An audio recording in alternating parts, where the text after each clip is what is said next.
बंदी छोड़ सतगुरु रामपाल जी भगवान की जय हो। परम पिता परमात्मा, सारी सृष्टि के रचनहार, कुल मालिक, असंख्य ब्रह्मांडों के स्वामी, जगत गुरु, तीनों लोकों में प्रवेश करके सबका भरण पोषण करने वाले संत शिरोमणि सतगुरु रामपाल जी परमेश्वर जी के चरण कमल में आज दिनांक 20 अगस्त 2022 महाराष्ट्र का बम्बई शहर है और बम्बई में हम कल्याण में सात संगति में बैठे हुए हैं।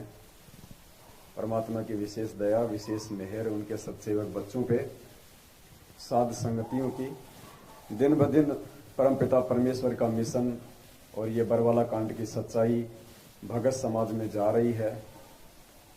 किसी न किसी माध्यम से परमात्मा, चाहे वो समाचार पत्र हो, चाहे कोई पैम्पलेट हो, चाहे साध संगति हो, चाहे वीडियो हो, सच्चाई को जन जन तक पहुंचा रहे हैं। पुण्यात्माओं, एक समय परमात्मा ने सत्संग में कहा था कि ये जो नकली संत हैं, महंत हैं, शंकराचार्य हैं, ये सच्चाई का सामना नहीं कर सकते क्योंकि इनकी साधना गलत है, इनकी भक्ति विधि गलत है, इनकी जो आध्यात्मिक क्रियाएं हैं वो गलत हैं। ये समाज को अपने अज्ञान के चलते पेट भरने के लिए उल्टी शिक्षा दे रहे हैं, सबको काल भगवान के मुख में धकेल रहे हैं।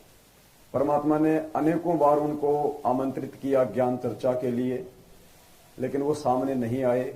अंत में परमात्मा ने कहा कि कोई बात नहीं, अगर ये लोग सामने नहीं आते हैं तो हमारे को परमात्मा ने सोशल मीडिया दी है, समाचार पत्र दिए हैं, हम जन जन तक अपने सदग्रंथों में लिखी सच्चाई को पहुंचाएंगे और जब आम जनता सच्चाई से परिचित हो जाएगी तो इनको मुंह दिखाने के लायक भी जगह नहीं मिलेगी।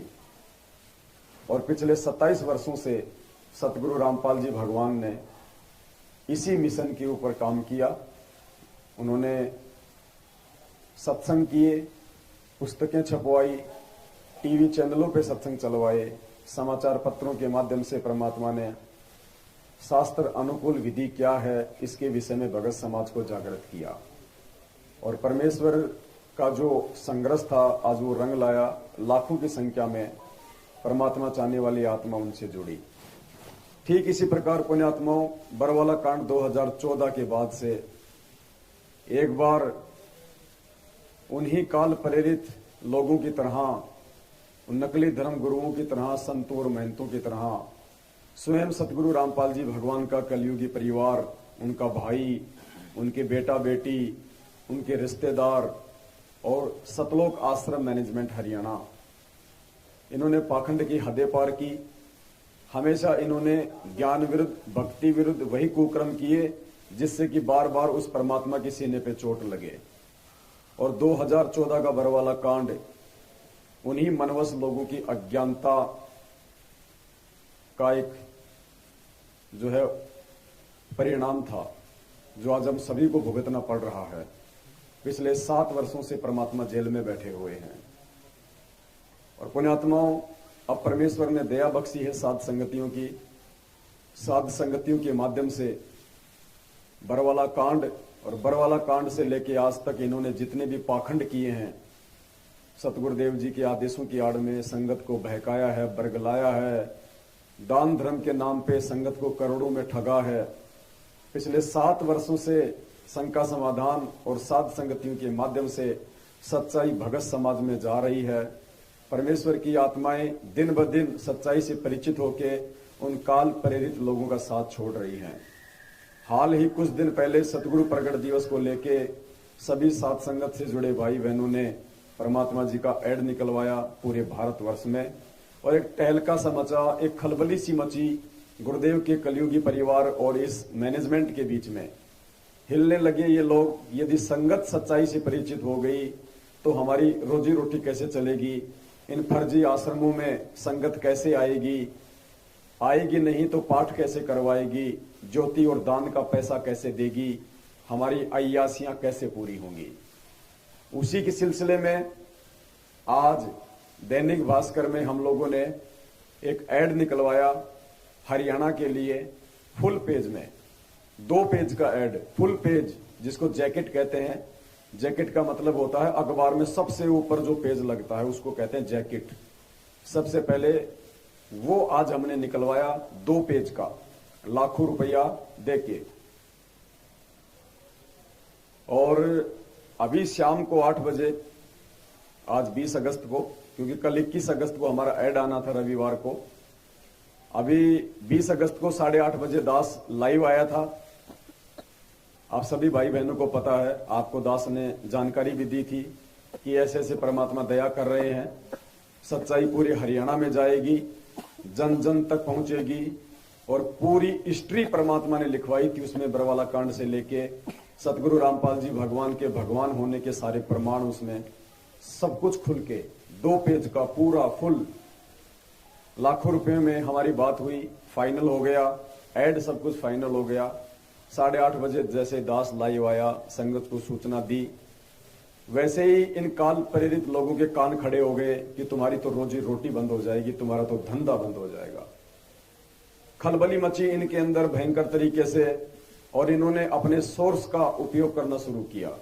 इन्होंने उन भक्तों के वो कर्म फोड़ने शुरू किए जो भगत आज अपने पिछले संस्कारों के आधार से ऊंचे ऊंचे पद और पोस्ट पे हैं। उन भक्तों के माध्यम से इन्होंने 21 अगस्त 2022 को जो ऐड आना था पूरे हरियाणा में, जो इनका पाखंड जनमानस के सामने नंगा होना था, इन्होंने हमारी ऐड को रुकवा दिया है। दैनिक भास्कर से हमारे पास में फोन आया, उन्होंने कहा सर ऐसे ऐसे हमारे पास में कुछ लोगों की टीम आई थी जो आप ही के संगत के हैं, और उन लोगों ने कुछ डॉक्यूमेंट्स वगैरह पेश करके इस ऐड को रुकवा दिया है। अपने आत्माओं, ये अंदर की बात है, डॉक्यूमेंट्स पेश किए हैं या फिर क्या पेश किया है। आप लोगों का दान पुण्यात्माओं ऐसे बर्बाद किया जा रहा है।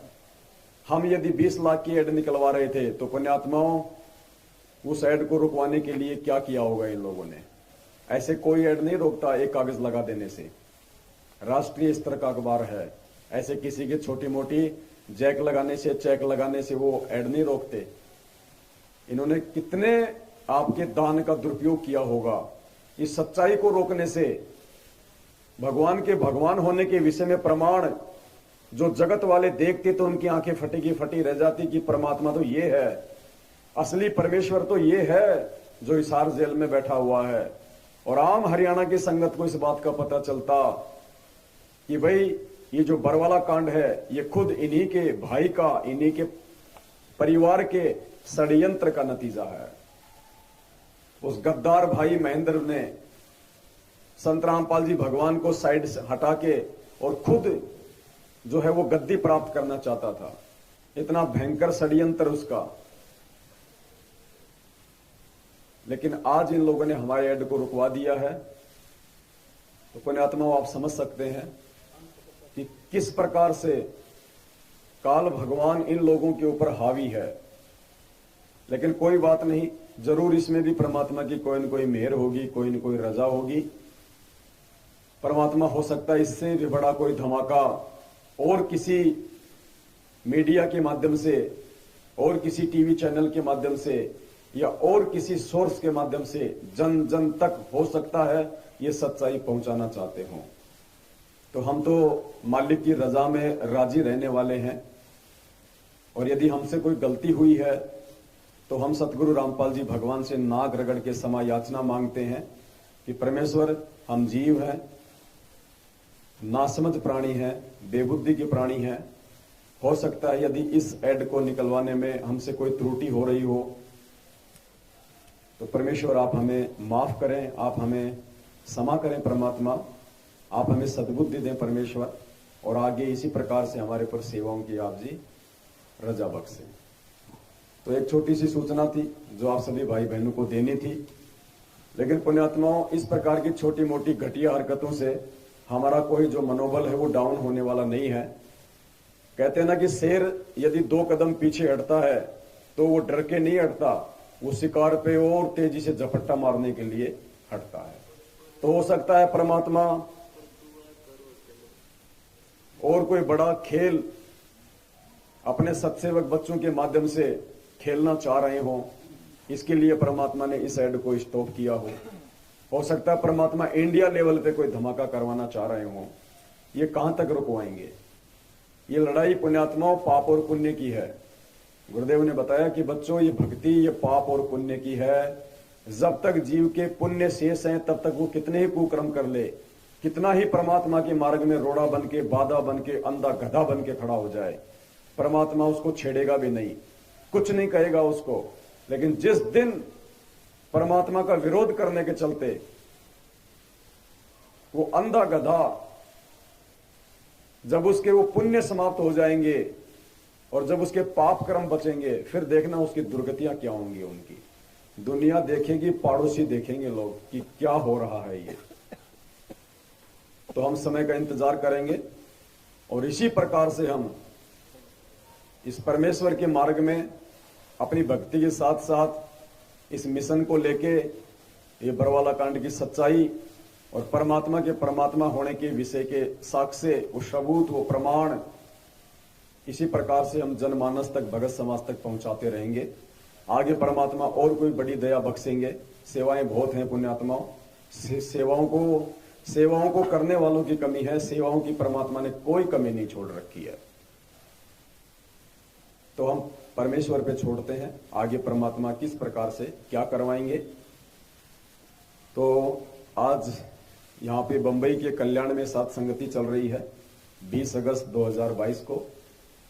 और दास को आपने पहले भी कहा था पुण्यात्माओं, ये सात संगति ही सतगुरु रामपाल जी भगवान का एक सच्चा मार्ग है।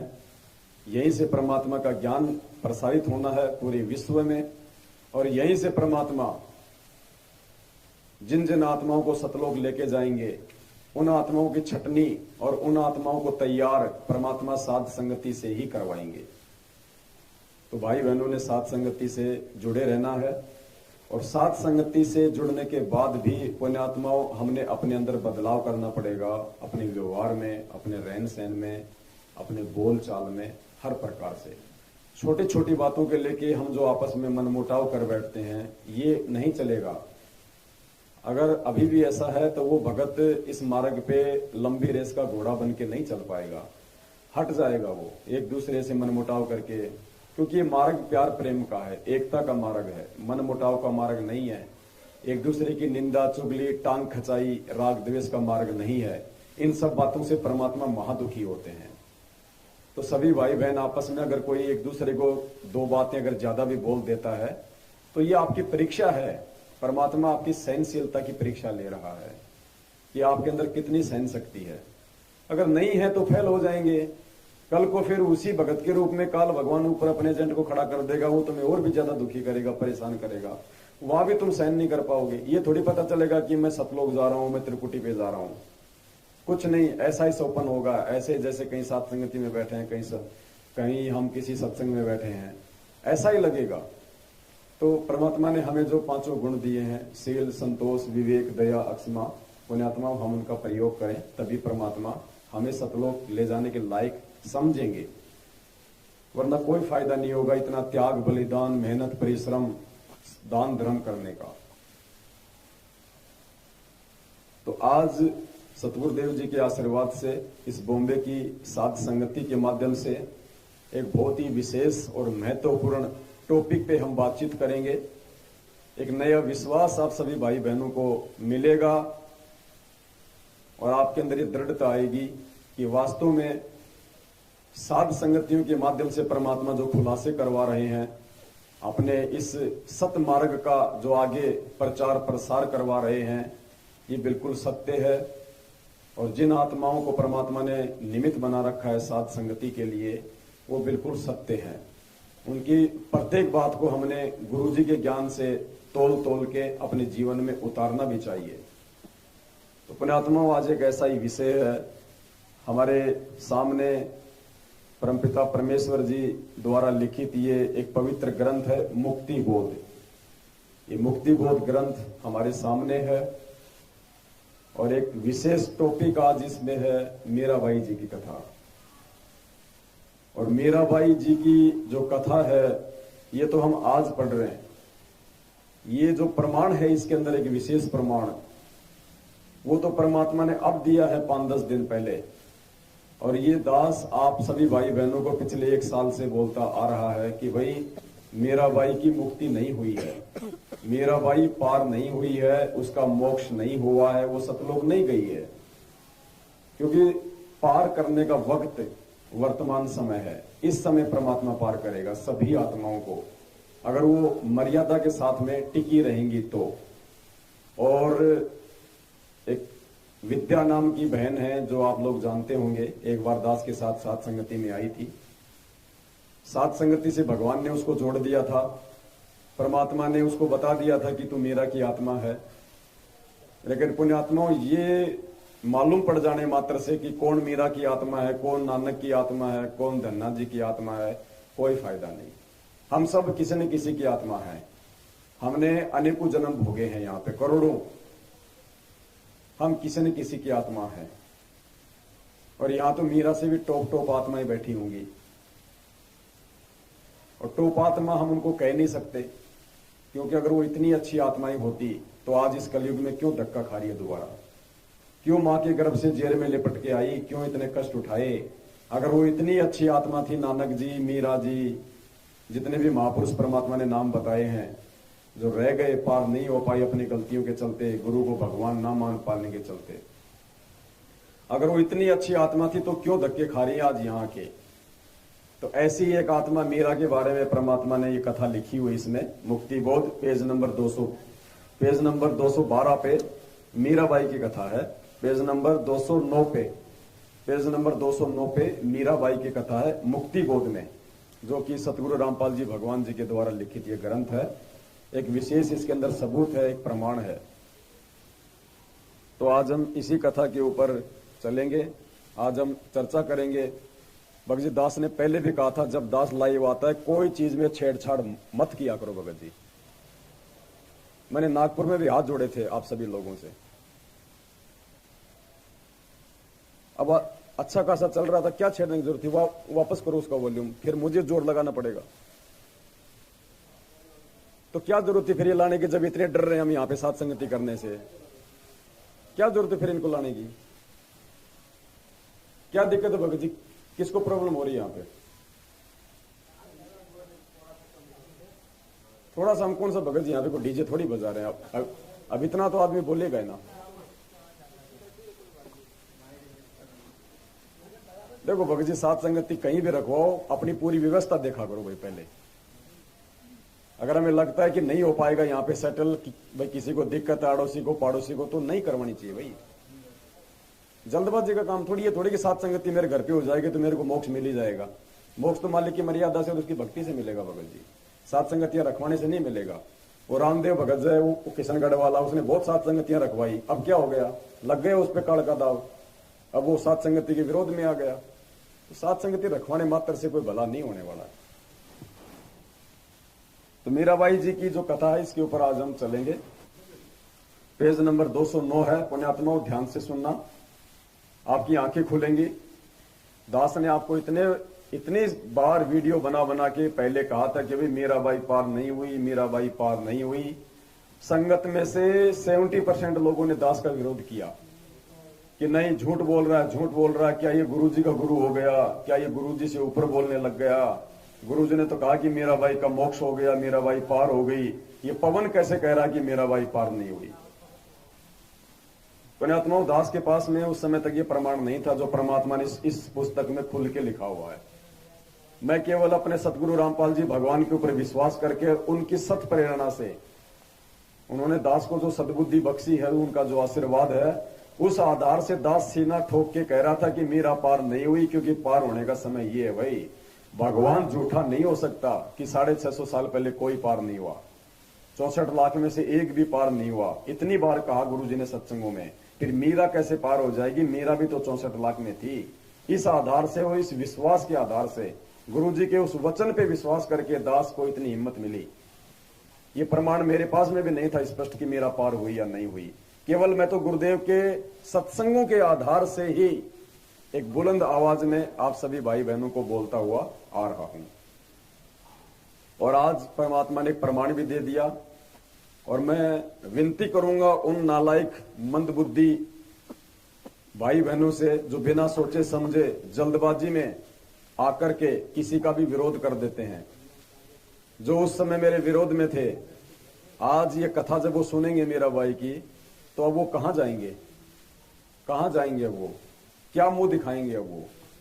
तो पुण्यात्माओं, परमात्मा ने इस 2 कौड़ी के जीव को, इस 2 कौड़ी के कुत्ते को, पवन दास को, आप सभी भाई बहनों को सतगुरुदेव जी के हिसार जेल से बाहर आने तक भक्ति मार्ग पे जीवित रखने की सेवा लगाई है।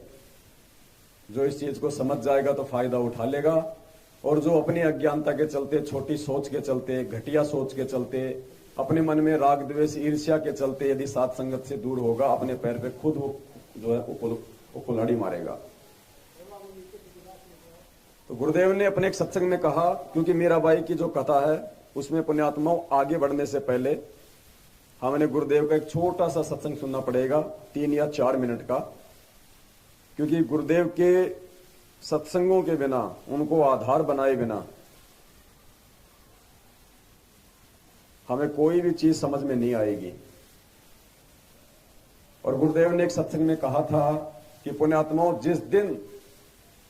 जिस दिन तुम इन सभी शास्त्रों से, गीता, वेद, कुरान, पुराण, बाइबल, जितने भी शास्त्र परमात्मा ने पढ़ाए हमारे को, गुरुदेव ने कहा था कि पुण्यात्माओं, इन शास्त्रों से निष्कर्ष निकाल के जिस दिन तुम्हारे ये समझ में आ जाएगा कि धरती पे यदि कोई परम संत है, कोई पूर्ण संत है, तो सतगुरु रामपाल जी हैं, जिस दिन तुम्हें ये समझ में आ जाएगा, उसके बाद मेरे द्वारा लिखे गए इन पुस्तकों पे तुम आंख बंद करके विश्वास करना।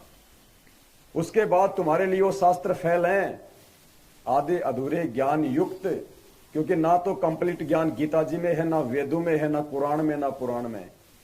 उनमें केवल भगवान की जानकारी है, भगवान की प्राप्ति का मार्ग नहीं है।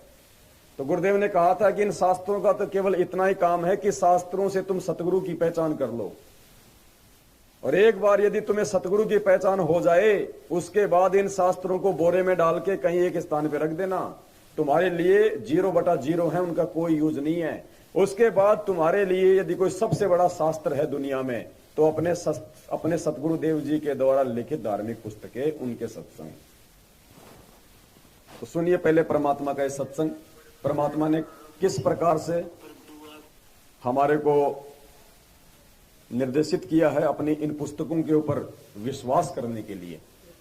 तो पहले ये 2 मिनट का सत्संग है गुरुदेव का, ध्यान से सुनिए पुण्यात्माओं, क्योंकि हमने अध्यात्म का जो निष्कर्ष निकालना है अपने गुरुदेव के सत्संगों से निकालना है, उनके द्वारा लिखित पुस्तकों से निकालना है, जिसमें पूरा विश्व इस बात से बेहतर परिचित हो जाएगा और संतुष्ट हो जाएगा कि ये दास जो बोल रहा है उसके एक शब्द में भी कोई कच्चापन नहीं है, कोई भी एक शब्द भी असत्य नहीं है। एक दिन ऐसी स्थिति आएगी, फिर इस अपने को इन सदग्रंथों की बजाय केवल परमेश्वर की अमर वाणी, सचिदानंद घन ब्रह्म की वाणी जो उनके मुखारविंद से उच्चारित है, केवल उसी की ही आवश्यकता शेष रह जाएगी। और फिर उसके आधार से उस परम पिता की हम रल मिल के ऐसी महिमा गाया करेंगे जैसे पहले हम श्री कृष्ण जी की लीला सुनते थे। पूरा धन समुदाय, चाहे लाखों लोग इकट्ठे होते थे, जो भी वक्ता बोलता था श्री कृष्ण जी के बारे में सभी गर्दन हिलाते थे, हाँ जी बिल्कुल सही, गदगद हो जाते थे कि श्री कृष्ण जी पूर्ण परमात्मा मानते थे। उनको ही हम सब लीलाएं उनकी की भी मानते थे, सर्वेश्वर मानते थे, क्योंकि किसी को भी नो ऑब्जेक्शन था, किसी को ऑब्जेक्शन नहीं था, सबको नो ऑब्जेक्शन था कि जो बताई जा रही है ये दंत कथा, ये लोक कथा जो सारी शास्त्र के विरुद्ध थी, वो हमने सत्य मान रखी थी, क्योंकि हम हजारों वर्षों से, लाखों वर्षों से यही दंत कथा सुनते आ रहे हैं। इसलिए प्रत्येक को गुंजाइश नहीं रही ऑब्जेक्शन करने की। अब इसी तरह ये दास चाहता है कि आपको इतना फीड कर दूं ये अध्यात्म ज्ञान सदग्रंथ को दिखा दिखा के, एक दिन आपके हृदय में ये समा जावे कि कबीर इज गॉड। और सत्य है, इस सत्य को आप स्वीकार जब कर लोगे, फिर हमें सदग्रंथों की नहीं, परमात्मा की केवल एक अमर वाणी की आवश्यकता पड़ेगी, और फिर अपने दिन रात भजन किया करेगी।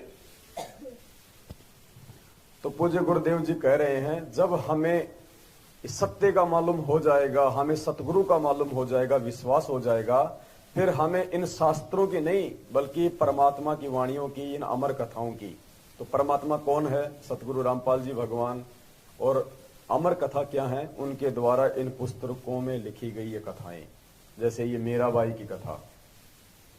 तो गुरुदेव कह रहे हैं कि सच्चाई से परिचित होने के बाद में तुम्हें शास्त्रों की जरूरत नहीं, फिर तुम्हारे गुरुदेव के द्वारा लिखित जो पुस्तकें, जो उनके सत्संग हैं, वो तुम्हारे लिए सबसे बड़े शास्त्र हो जाते हैं। तो आज परमपिता परमेश्वर सतगुरु रामपाल जी भगवान जी के द्वारा लिखित ये एक पवित्र शास्त्र मुक्ति बोध, पेज नंबर 209, मीराबाई की कथा। पुण्यात्माओं ध्यान से पढ़िएगा। मीराबाई जी का जन्म राजपूत जाति में हुआ था। महिलाओं को घर से बाहर जाने पर प्रतिबंध था, परंतु मीराबाई ने किसी की परवाह नहीं की। फिर उसका विवाह राजा से हो गया। राणा जी धार्मिक विचार के थे।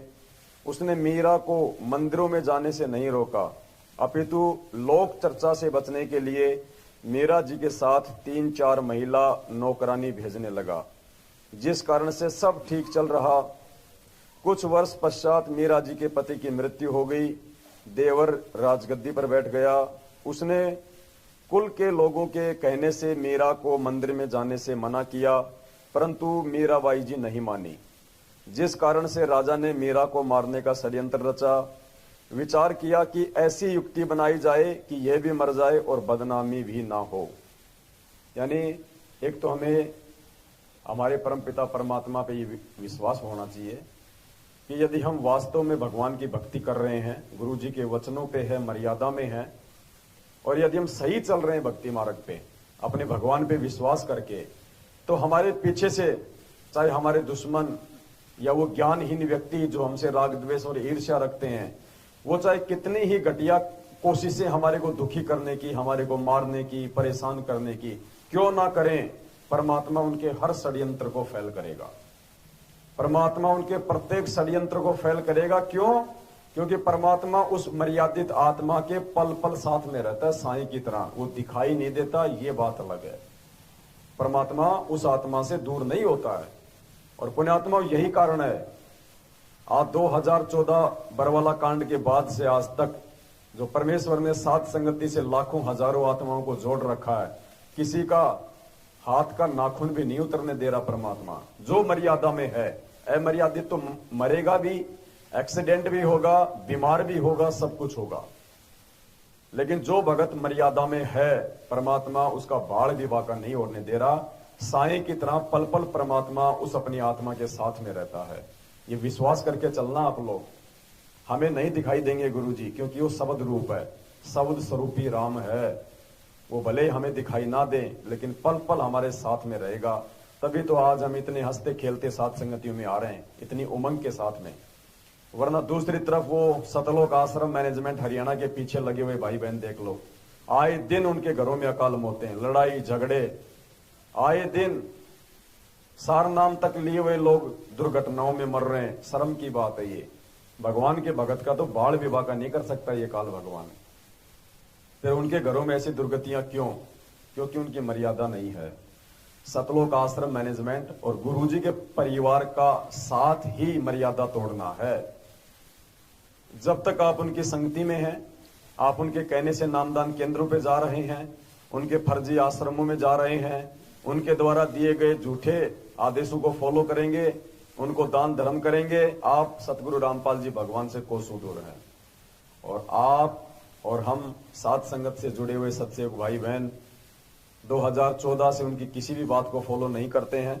केवल सतगुरु रामपाल जी भगवान के ज्ञान को ही सच्चा मान के, मार्गदर्शक मान के, साथ संगति से जुड़ के हम आगे बढ़ रहे हैं। तो परमात्मा शब्द रूप में पल पल हमारे साथ में साईं की तरह रहता है। एक छोटी सी एक कथा है एक भाई की, जगत वाला है, लेकिन जो कथा है वो हमारे मतलब की है और हमें बहुत बड़ी एक उससे शिक्षा मिलेगी। हमारे विश्वास को भी जो है वो दृढ़ता मिलेगी कि कैसे परमात्मा चाहने वाली आत्माओं के साथ में रहता है। जो व्यक्ति तन मन धन से अपनी भक्ति करता है, पूरे विश्वास के साथ में उस आत्मा के साथ में परमात्मा रहते हैं। एक पल के लिए परमात्मा आत्मा से दूर नहीं होता, और फिर परमात्मा उन आत्माओं को किसी न किसी बहाने से विश्वास भी दिलाता है कि बेटा मैं तेरे साथ हूं, वरना तुझे एक काल एक सेकंड भी भक्ति नहीं करने दे। तो ये छोटी सी 5 मिनट की ये कथा है। सभी भाई बहन थोड़ा ध्यान से सुनिएगा, आप लोगों को समझ में आएगा। ये बात और है कि यहाँ पे जो ये वीडियो है ये किसी मोटिवेशन का है। जैसे बड़े बड़ी कंपनियां होती हैं, उनके जो एम्प्लॉय होते हैं, उनके उत्साह को बनाए रखने के लिए, उनके मनोबल को बनाए रखने के लिए मार्केट में ज्यादा से ज्यादा वो काम करें, लोगों से पैसा कमा के कंपनी को दें। कंपनी वाले साल 6 महीने में उनको मोटिवेट करते हैं किसी ऐसे व्यक्ति को बुला के जो उनमें जोश पैदा कर दे। तो ये ऐसी एक कथा है, लेकिन हमने इसका सार निकालना है इस कथा के माध्यम से कि परमात्मा कैसे अपने बच्चों के साथ में रहता है पल पल।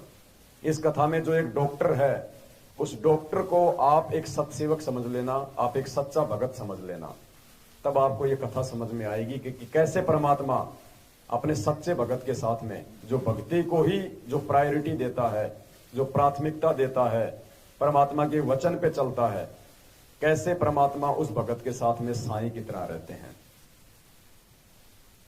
एक सच्ची घटना बताता हूँ। एक डॉक्टर वो लोगों को ठीक करने के लिए अपने प्राणों तक की बलि दे दे, ऐसा काम करता था। तो जिस एरिया में रहता था, कई जगहों पे उसकी कार नहीं जा सकती थी, तो उसको पैदल जाना पड़ता था। एक दिन पूरे दिन मेहनत की, रात को थक के चूर होके 12 बजे आके सोया, और रात को 2 बजे उसकी फोन बजा। 2 बजे उसका फोन उसकी वाइफ ने उठाया। तो वाइफ फोन पे उसको समझा रही थी कि आप उसकी गर्म पट्टी की जगह, वो गर्म हो रही है तो ठंडी पट्टी लगाओ, उसको कुछ प्राइमरी ट्रीटमेंट दो। इतने में इसकी चेतना ने इसको आवाज दी। कौन है? कि एक माँ है जिसकी बेटी बीमार हो रही है।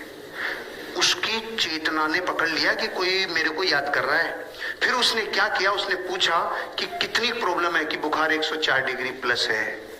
खड़ा हो गया, अपना बैग उठाया और चालू हो गया रवाना। वहां तक पैदल जाना था। तो जाते टाइम एक सुरंग थी, सुरंग में से जाते टाइम एक आदमी ने उसको आवाज दी, डॉक्टर। वो रुक गया। माचिस है क्या? तो उसने अपना बैग रखा, माचिस तिल्ली जलाई और उसकी सिगरेट जला दी। जलाते टाइम इसका चेहरा देखा, चला गया। फिर जब वापस आ रहा था उस लड़की का इलाज करके, वापस उसने पूछा, डॉक्टर माचिस है क्या? इसने फिर नीचे बैग रखा, माचिस की तिल्ली जलाई और इसकी सिगरेट जला दी। फिर भी चेहरा देखा, आगे चला गया। रात को 4 बजे 5 बजे जाके सोया। सुबह 7 बजे इसके ऑफिसर का फोन आया, इसके डॉक्टर ऑफिसर का फोन आया कि आपकी अर्जेंट जरूरत है हमें। रात को अपने ऑफिसर का किसी आदमी ने मार पिटाई कर दी, बहुत ज्यादा घायल हैं। सुरंग में किसी ने इनको लूट लिया और इनको बहुत नुकसान पहुंचा है। इनका इलाज करने के लिए आपको आना पड़ेगा। तो पहले तो डॉक्टर ने जाके सुबह 7 बजे उसका इलाज किया अपने ऑफिसर का, और फिर पूछा कि इसका ये किसने किया? तो उन्होंने कहा कि जिसने किया था सुरंग में ये काम, उस आदमी को हमने पकड़ लिया, पुलिस के हवाले कर दिया। तो उसने कहा मैं उससे मिलना चाहता हूँ। ये गया और जेल में जाके देखा तो वो वही आदमी था जिसकी रात में इसने सिगरेट जलाई थी। तो इसने बोला, इसने एक ही प्रश्न पूछा जो आपके मन में भी आ रहा है कि मैं भी तो आया था, तूने मुझे क्यों नहीं लूटा? उसका जवाब सुन के मेरी जमीन निकल गई कि मैं तेरे को लूटता भी और तेरे को कूटता भी, लेकिन जब भी तू आया मेरे पास तो तू अकेला नहीं था, तुम 2 थे, और मैं अकेले को लूटता हूं, 2 को नहीं लूटता। अब मैं आपसे पूछ रहा हूं, दूसरा कौन?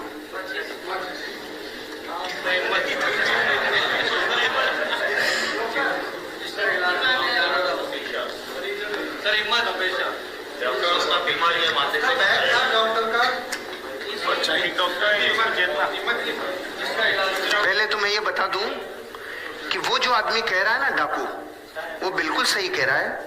2 ही थे, 2 ही थे। लेकिन आप 200 लोगों से पूछना चाहता हूं कि जो अपने प्रोफेशन से इतनी बेइंतहा मोहब्बत करता है, वो तो अकेला ही जा रहा था। उसको 2 कौन दिख रहे थे? इसका जवाब चाहिए। उसकी परछाई दिख नहीं रहे थे, दो ही थे।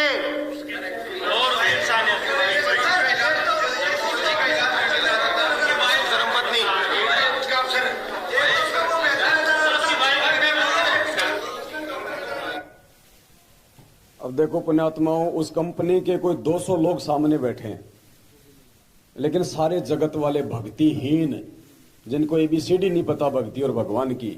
कोई कह रहा है उसके साथ में माचिस थी, कोई कह रहा है उसके साथ में सिगरेट थी, कोई कह रहा है उसकी पत्नी होगी, कोई कह रहा बैग था उसके साथ में, क्योंकि ध्यान भगवान की तरफ जाता ही नहीं किसी का। और वो समझा रहा है कि जो अपने धंधे से इतना बेइंतहा प्यार करता है, हम भक्तों का धंधा क्या है? भक्ति, मर्यादा, सेवा, और जो उसके लिए दिन रात एक कर दे, उसके साथ में फिर कैसे भगवान परछाई की तरह रहता है? क्योंकि डॉक्टर अपने धंधे से प्यार करता था।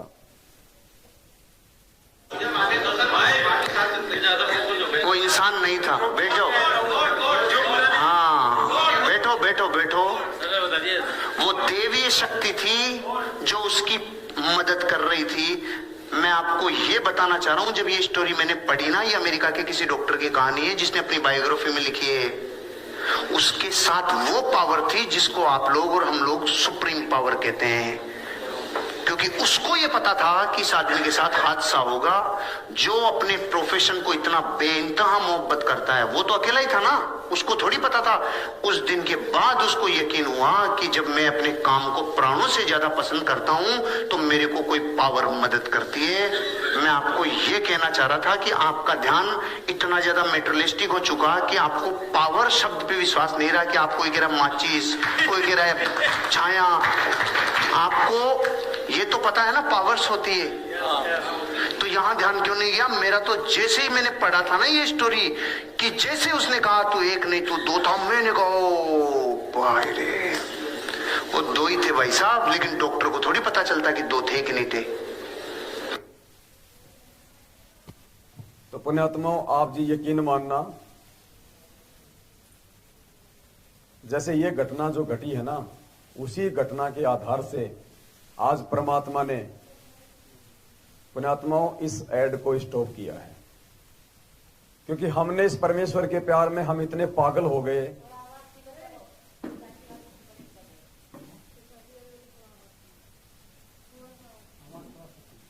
तो कोई ना, अपन वैसे बात कर लेंगे फिर।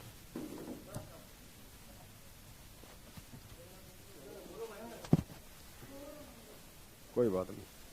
तो आज परमपिता परमेश्वर को मालूम था कि मेरे इन सत्सेवक बच्चों ने मेरे ऊपर आश्रित होकर, मेरे ऊपर विश्वास करके, अपने प्राणों तक की चिंता ना करके, हरियाणा में जो 2 पेज का ऐड ये निकलवा रहे हैं, लाखों रुपया खर्च करके, इस ऐड को देखने के बाद में लोग नीचे से लेके ऊपर तक हिल जाएंगे, चाहे वो जगत हो चाहे वो भगत हो। और हो सकता है मेरे सत्सेवक बच्चों के ऊपर कोई मुकदमा हो जाए, जो है कोई वो केस हो जाए, कोई बड़ा कोई लफड़ा हो जाए। इस आधार से परमेश्वर ने आज पुण्यात्माओं, इन काल प्रेरित, इन दुष्ट लोगों की दुष्टता भी हमारे को दिखा दी, और परमेश्वर ने अपने सत्सेवक बच्चों को भी रोका। और हो सकता है परमात्मा आने वाले समय में हमें और कोई बड़ी सेवा देंगे, इससे भी ज्यादा, क्योंकि हम तो पीछे हटने वाले नहीं हैं। हमने तो अपना तन मन धन, अपना प्राण, अपने परिवार, सब कुछ परमात्मा के चरणों में न्योछावर कर रखा है। हमें मालूम पड़ गया कि परमात्मा ये मिट्टी है, शरीर, ये जितना आपके काम आ जाए परमात्मा उतना कम है, वरना इसका कुछ नहीं बनेगा, ये राख बन जाएगी एक दिन ये। तो हम तो उसी आधार से रात दिन परमपिता परमेश्वर जी के आशीर्वाद से, उन्हीं की प्रेरणा से दिन रात अपने भाई बहनों को जगाने के लिए, ये सत्य संदेश से पहुंचाने के लिए लगे हुए हैं। लेकिन अब उस परमेश्वर के हवाले हैं, तो हमारा अच्छा हमारा बुरा उस परमेश्वर के हाथ में है। जो परमेश्वर चाहेगा वैसा ही होगा। तो इसी प्रकार से पुण्यात्माओं, मीराबाई भी परमात्मा पे इतनी आश्रित थी, वो सत्संगों में जाने से, मंदिरों में जाने से नहीं रुकती थी वो। तो परमात्मा पल पल उसका साथ दिया करता था। तो आज हमारी जो माता बहनें हैं, जिनके हमारे पास में फोन आते हैं, छोटी छोटी बातों के लेके जो भक्ति से अपना रास्ता चेंज कर लेती हैं, मेरा पति क्या कहेगा, मेरा ससुर क्या कहेगा, मुझे भक्ति नहीं करने दे रहे, मुझे कहते हैं तुझे घर से बाहर निकाल देंगे। अरे एक बार अगर इस मार्ग से हट गए तो परमात्मा सदा सदा के लिए रिजेक्ट कर देगा। फिर ये संघर्ष करने का मौका हर आत्मा को हर समय नहीं मिलता। बड़ी सौभाग्यशाली होती है वो आत्मा जो भगवान उनको सेवा देता है, क्योंकि भगवान जिनको चुनता है अपनी सेवाओं के लिए वो छोटी मोटी आत्मा नहीं होती है, विशेष आत्मा होती है परमात्मा की, जो उनको लाखों करोड़ों अरबों में से परमात्मा चूज करता है, चुनता है मालिक। तो पुण्यात्माओं, इसी प्रकार से कुछ वर्ष पश्चात मीरा जी के पति की मृत्यु हो गई। देवर राजगद्दी पर बैठ गया। उसने कुल के लोगों से के कहने से मीरा को मंदिर में जाने से मना किया, परंतु मीराबाई जी नहीं मानी, जिस कारण से राजा ने मीरा को मारने का षड्यंत्र रचा, लेकिन वो अंत तक नहीं मार पाया, क्योंकि भगवान पल पल उसके साथ में था, जैसे उस डॉक्टर के साथ में था परमात्मा। विचार किया कि ऐसी युक्ति बनाई जाए कि ये मर भी जाए और बदनामी भी ना हो। राजा ने विचार किया कि इसे कैसे मारें। राजा ने कहा कि सपेरे एक ऐसा सर्प ला दे कि डिब्बे को खोलते ही खोलने वाले को डंक मारे और व्यक्ति मर जाए। ऐसा ही किया गया। राणा जी ने अपने लड़के का जन्मदिन मनाया। उसमें रिश्तेदार तथा एक गणमान्य व्यक्ति आमंत्रित किए। राजा ने मीरा जी की बांदी नौकरानी से कहा कि ले, ये 20 कीमती हार है, मेरे बेटे का जन्मदिन है, दूर दूर से रिश्तेदार आए हैं, मीरा को कह दे कि सुंदर कपड़े पहनकर इस हार को गले में पहन ले, नहीं तो रिश्तेदार कहेंगे कि अपनी भाभी जी को अच्छी तरह नहीं रखता, मेरी इज्जत बेइज्जती का सवाल है। बांदी ने उस आभूषण के डिब्बे को मीराबाई को दिया। राजा का आदेश सुना दिया। उस आभूषण के डिब्बे में विशेला काले सफेद रंग का सरफ था। क्या था उस डिब्बे में? काले और सफेद रंग का विशेला। कुछ समझ में आई बात? आई कोई बात समझ में? ये कौन बता सकता है कि मीराबाई के पास में जो सरफ भेजा था वो काले और सफेद रंग का था? ये अंतर्यामी बता सकता है, भगवान बता सकता है। ये सतगुरु रामपाल जी भगवान ने बताया कि वो सरफ कैसा था, काला और सफेद। नहीं तो कौन बता देगा कि वो काला था, सफेद था, लाल था? किसको पता उस सरफ का? या तो मीरा को पता था, या उस राणा को पता था, तीसरे को, या फिर उसको जो लाया था सरफ सपेरा उसको पता होना चाहिए। बाकी तो गायब भी हो गया था फिर सरफ। तो कौन बता सकता है इस बात को? भगवान। तो सतगुरु रामपाल जी महाराज परमात्मा है, परमेश्वर हैं। वो ये भी बता देंगे वो कितने इंच का था, वो कितने फुट का था, वो कब जन्मा था, वो कब मरा था। तो परमात्मा ने यहाँ पे अपने अंतर्यामी होने का, अपने परमात्मा होने का एक सबूत पेश किया इस मीराबाई वाली इस कथा के माध्यम से, कि काले और सफेद रंग का, जबकि सांप तो नॉर्मली दिमाग में आएगा काले रंग का ही हो गया। काले और सफेद रंग का सरफ था। ये भगवान बता सकता है और कोई नहीं बता सकता। लोकवेद में काला ही बताया। हाँ। मीरा ने बांदी के सामने उस डिब्बे को खोला। उसमें हीरे मोतियों से बना हार था। मीराबाई ने विचार किया कि यदि मैं हार नहीं पहनूंगी तो व्यर्थ का झगड़ा होगा, मेरे लिए तो ये मिट्टी है। यह विचार करके मीरा जी ने वह हार गले में डाल लिया। पुण्यात्मा, आज नहीं डालना। कहीं सोचो कि लो भाई, हाँ, तुम कहीं ये सोचो कि भाई कोई बात नहीं, मेरी तो इच्छा नहीं है, लेकिन ये घर वाले नहीं मान रहे इसलिए पहन लेती हूँ। फिर तुमने संघर्ष क्या किया? फिर तुमने तो घर वालों की भी, मतलब वो शर्म के चलते तुम घर वालों को भी तुम खुश करना चाह रहे हो और तुम परमात्मा को भी खुश करना चाह रहे हो। दो नावों की सवारी इस समय नहीं चलेगी। वो समय अलग था, वो भक्ति का समय नहीं था, वो पार होने का समय नहीं था। फिर भी उस आत्मा ने उस समय इतना संघर्ष किया 600 साल पहले। सोचने की बात है, आज भी नहीं कर पा रही माता बहनें इतने अधिकार प्राप्त होने के बाद। मानवाधिकार, महिला आयोग, महिला थाने, पता नहीं, महिलाओं की तो वैसे ही बातें ज्यादा सुनी जाती है। दो स्कूटी आपस में भिड़ जाए, एक लड़का और एक लड़की, गलती चाहे लड़की की हो, ठोकेंगे सबसे पहले लड़के को। उसके बाद भी आज की माता बहनें संघर्ष नहीं कर रही है। सोचने की बात है, शर्म की बात है। मेरे लिए तो ये मिट्टी है। ये विचार करके मीरा जी ने वह हार गले में डाल लिया। राजा का उद्देश्य था कि आज सर्प डंग से मीरा की मृत्यु हो जाएगी तो सबको विश्वास हो जाएगा कि राजा का कोई हाथ नहीं है। यानी भगत के साथ में अगर कोई धोखा भी कर रहा है तो परमात्मा ने यह प्रमाण दिया है कि अगर वास्तव में वो भगत होगा भगवान पे विश्वास करने वाला। मर्यादा सबसे जरूरी बताई परमात्मा ने। गुरुदेव ने बताया कि भक्ति से पहले मर्यादा है। अगर मर्यादा नहीं है तो कितनी भक्ति कर लेना, परमात्मा निकट भी नहीं है। हमारे सामने सर्प डसने से मीरा की मृत्यु हुई। कुछ समय उपरांत राजा मंत्रियों सहित तथा कुछ रिश्तेदारों सहित मीरा के महल में गया तो मीराबाई जी के गले में सुंदर महंगा हार देखकर राणा बौखला गया और बोला, बदचलन, ये हार किस यार से लाई है। यानी परमात्मा के भगत को उसने इतनी गंदी भाषा बोली उसने कि हे बदचलन, अपने किस यार से ये हार लाई है। उसने देखा ये मरी नहीं और मैंने तो सांप भेजा था, उसको थोड़ी पता था कि वो हार बन गया। और बोला, हे बदचलन, ये हार किस यार से लाई है। मीराबाई जी के आंखों में आंसू थे। बोली कि आपने ही तो बांदी के द्वारा भिजवाया था। वही तो है। बांदी को बुलाया तथा पूछा कि वह डिब्बा कहाँ है। बांदी ने पलंग के नीचे से निकाल कर दिखाया, ये रहा राजा जी जो आपने भेजा था। राजा वापस आ गया। राजा ने सोचा कि अब की बार इसको विष मैं अपने सामने पिलाऊंगा, नहीं पिएगी तो सिर काट दूंगा। मतलब इतना दुख, इतनी परेशानियां काल भगवान भगत को दिलवाता है। कौन से भगत को? उसको लगता है कि ये भगत यहां से पार होने वाला है। संघर्ष सबसे ज्यादा उसी आत्मा को झेलना पड़ेगा जिस आत्मा का यहां से पार होने का समय है। और हम क्या करते हैं, जितने ज्यादा दुख आते हैं उतना ज्यादा भगवान को दोष देते हैं, हारने लगते हैं, टूटने लगते हैं। अरे उसी लोहे पे ज्यादा चोट मारी जाती है जिसकी कोई अच्छी औजार बनाना होता है, जिसकी कोई कीमत बनानी होती है लोहार ने, उसी को ज्यादा चोट मारी जाती है। बाकी तो कबाड़ में पड़े वो पतरे 20 रुपए किलो के हिसाब से भी नहीं खरीदता उनको कोई।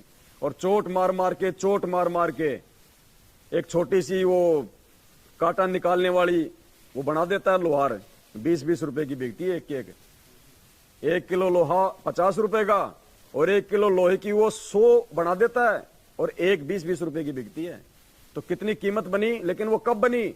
जब लोहा पहले आग में तपा, फिर उसने उसकी चोट सही, तब जाके। तो पुण्यात्माओं, भगत वही सतलोक जाने के लायक होगा, उसी की कीमत बनेगी जो परमात्मा के भक्ति मार्ग में हर प्रकार से संघर्ष को सहन करेगा। छोटी छोटी बातों पे भक्ति छोड़ देने वाला, मन में दोष निकालने वाला, वो भगत नहीं चलेगा इस मार्ग में लंबा। मीराबाई को विष से मारने की व्यर्थ कोशिश। एक सपेरे ने कहा कि भयंकर विष ला दे जिसे जीभ पर रखते ही व्यक्ति मर जाए। ऐसा विष लाया गया। राजा ने मीरा से कहा कि ये विष पी ले, अन्यथा तेरी गर्दन काट दी जाएगी। मीरा ने सोचा कि गर्दन काटने में तो पीड़ा होगी, विष पी लेती हूं। मीरा ने विष का प्याला परमात्मा को याद करके पी लिया, लेकिन उन्हें कुछ नहीं हुआ। सपेरा बुलाया और उसने कहा कि ये नकली विष लाया है। सपेरे ने कहा कि ये वो प्याला कहाँ है।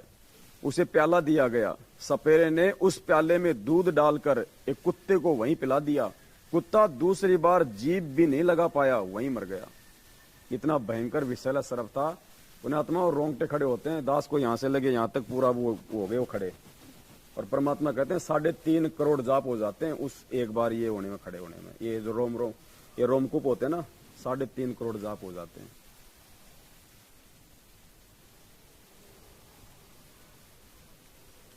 राजा ने देख लिया कि ये किसी तरह मरने वाली नहीं है, तब उसको मंदिर में जाने से नहीं रोका।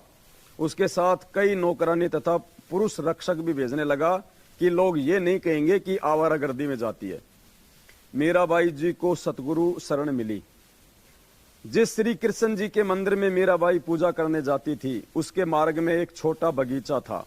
उसमें कुछ घनी छाया वाले वृक्ष भी थे। उस बगीचे में परमेश्वर कबीर जी तथा संत रविदास जी सत्संग कर रहे थे। सुबह के लगभग 10 बजे का समय था। अब ये किसको पता कि सुबह के 10 बजे का समय था? परमात्मा आंखों के सामने रहती है घटनाएं परमात्मा के।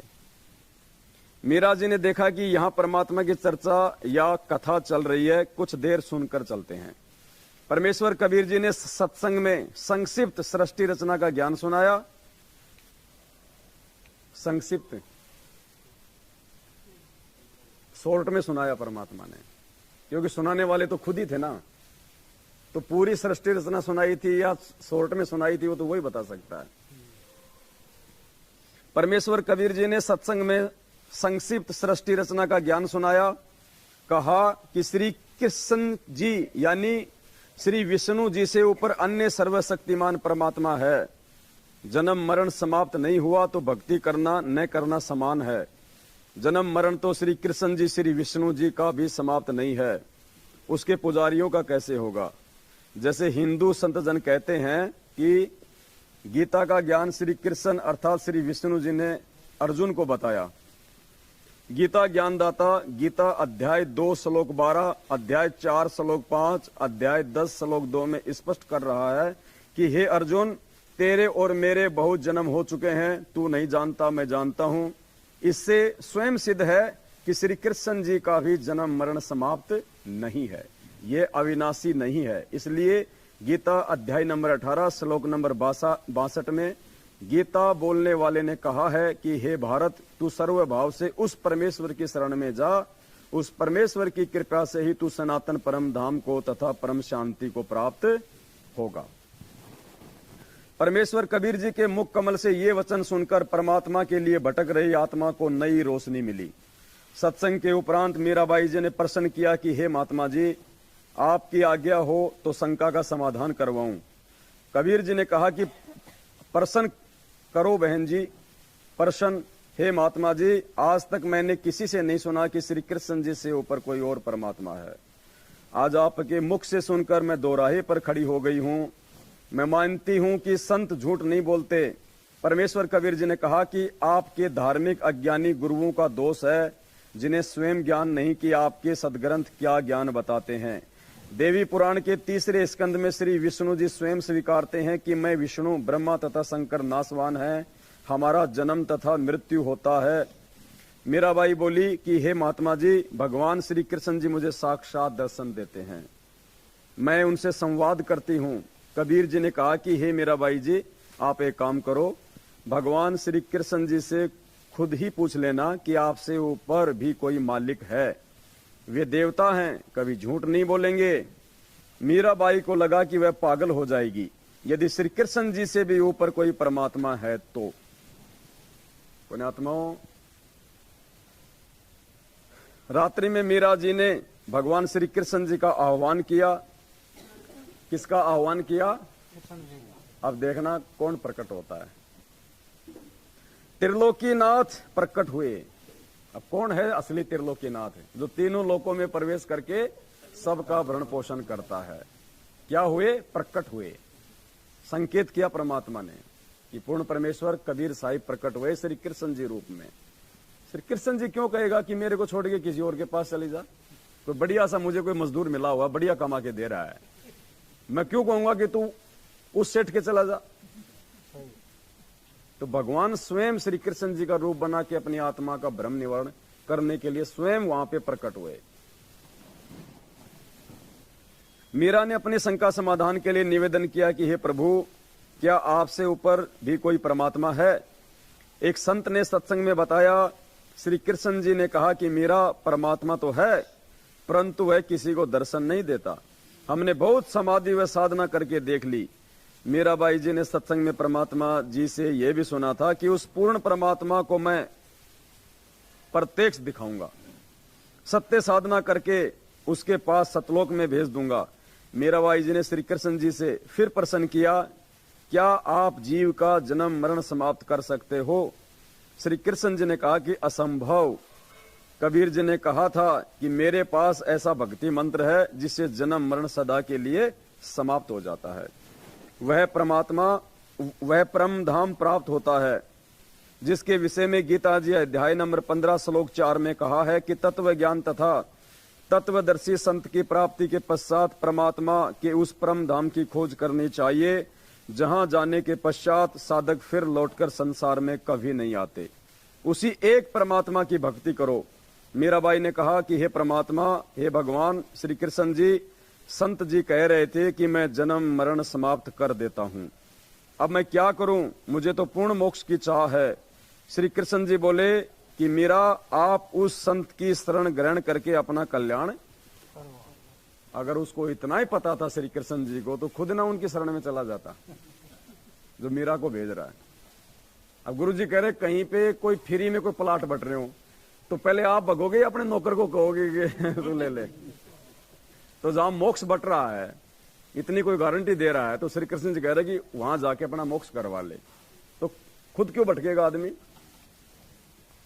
मुझे जितना ज्ञान था वह बता दिया। मीरा अगले दिन मंदिर नहीं गई, सीधी संत जी के पास अपनी नौकरानी के साथ जाकर दीक्षा लेने की इच्छा व्यक्त की तथा श्री कृष्ण जी से हुई वार्ता भी संत कबीर जी से साझा की। उस समय छुआछात चरम पर थी। ठाकुर लोग अपने को सर्वोत्तम मानते थे। परमात्मा मान बढ़ाई वाले प्राणी को कभी नहीं मिलता। मान बढ़ाई वाले प्राणी को कभी नहीं मिलता परमात्मा। मीराबाई की परीक्षा के लिए कबीर जी ने संत रविदास जी से कहा कि आप मीरा राठौड़ को प्रथम मंत्र, अब गुरु जी ने देखो उसका गोत्र भी बता दिया, राठौड़ थी वो, राजपूत जाति में राठौड़। ये और कहा कि मीरा राठौड़ को प्रथम मंत्र दे दो, ये मेरा आपको आदेश है। संत रविदास जी ने आज्ञा का पालन किया। संत कबीर परमात्मा जी ने मीरा से कहा कि बहन जी वो बैठे संत जी, उनके पास जाकर दीक्षा ले ले। बहन मीरा जी तुरंत रविदास जी के पास गई और बोली, संत जी दीक्षा देकर कल्याण करो। संत रविदास जी ने बताया कि मीरा बहन, मैं चमार जाति से हूं, आप ठाकुरों की बेटी हो, आपके समाज के लोग आपको बुरा भला कहेंगे, जाति से बाहर कर देंगे, आप विचार कर लें। मीराबाई अधिकारी आत्मा थी, परमात्मा के लिए मर मिटने के लिए सदा तत्पर रहती थी। बोली, संत जी आप मेरे पिता, मैं आपकी बेटी, मुझे दीक्षा दो। भाड़ में पड़ो संसार, कल को मैं कुतिया बनूंगी, तब ये ठाकुर समाज मेरा क्या बचाव करेगा। सत्संग में बड़े गुरुजी कबीर जी ने बताया है कि कबीर कुलकर्णी के कारण हंसा गया बिगोय, तब ये कुल क्या कर लेगा जब तू चार पाया का होए। चार पाया का यानी जानवर, उस समय क्या करेगा, ये तेरा समाज है, इसकी इज्जत रही है। शब्दार्थ, कबीर परमेश्वर जी सतर्क कर रहे हैं कि हे भगत, स्त्री पुरुष जो कुल परिवार व संसार की शर्म के कारण भक्ति नहीं करते, कहते हैं कि घर परिवार वाले व संसार के व्यक्ति मजाक करेंगे कि नाम दीक्षा लेकर दंडवत प्रणाम करते हो, अन्य देवी देवताओं की पूजा नहीं करते हो, श्राद्ध पिंडदान नहीं करते हो, तुम्हें शर्म आनी चाहिए। उन्होंने अपना मानव जीवन नष्ट कर लिया। भक्ति न करने से जब चार पैर के पशु यानी गधे, कुत्ते, सूअर, बैल आदि बनोगे, तब ये कुल व परिवार के व्यक्ति क्या बचाव करेंगे। भक्ति ने बचाव करना था, वह की नहीं, इसलिए भक्ति करो। संत रविदास जी उठकर संत कबीर जी के पास गए और सब बात बताई। परमात्मा बोले कि देर ना कर, ले आत्मा को अपने पाले में। उसी समय संत रविदास जी ने बहन मीरा को प्रथम मंत्र केवल 5 नाम दिए। ये 5 नाम शरीर में बने कमलों को खोलने वाले हैं, राधा स्वामी पंथ वाले नहीं हैं, तथा न दामाखेड़े वाले गद्दी से दिए जाने वाले हैं। उनसे भिन्न मोक्ष के सहयोगी मंत्र हैं। मीराबाई को बताया कि ये इनकी पूजा नहीं है, इनकी साधना है। इनके लोक में रहने के लिए, खाने पीने के लिए जो भक्ति धन चाहिए वह इन मंत्रों से मिलता है। यहाँ का ऋण उतर जाता है, फिर मोक्ष के अधिकारी होते हैं। परमात्मा कबीर जी तथा संत रविदास जी वहां 1 महीना रुके। मीराबाई पहले तो दिन में घर से बाहर जाती थी, फिर रात्रि में भी सत्संग में जाने लगी, क्योंकि सत्संग दिन में कम तथा रात्रि में अधिक होता था। कोई दिन में समय निकाल लेता था, कोई रात्रि में। मीरा के देवर राणा जी मीरा को रात्रि में घर से बाहर जाता देखकर जल भुन गए, परंतु मीरा को रोकना तूफान को रोकने के समान था।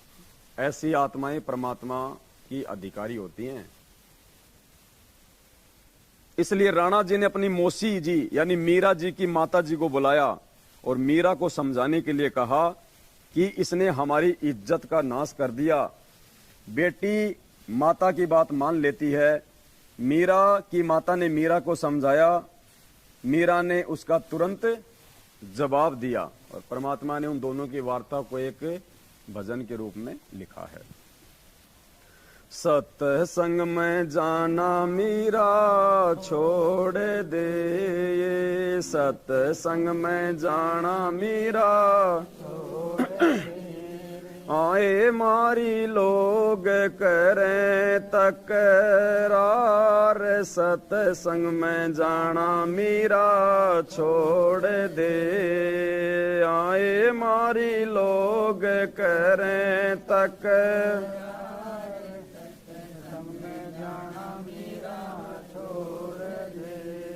अब मीराबाई क्या बोली, सत्संग में जाना मेरा ना छूटे री, सत्संग में जाना मेरा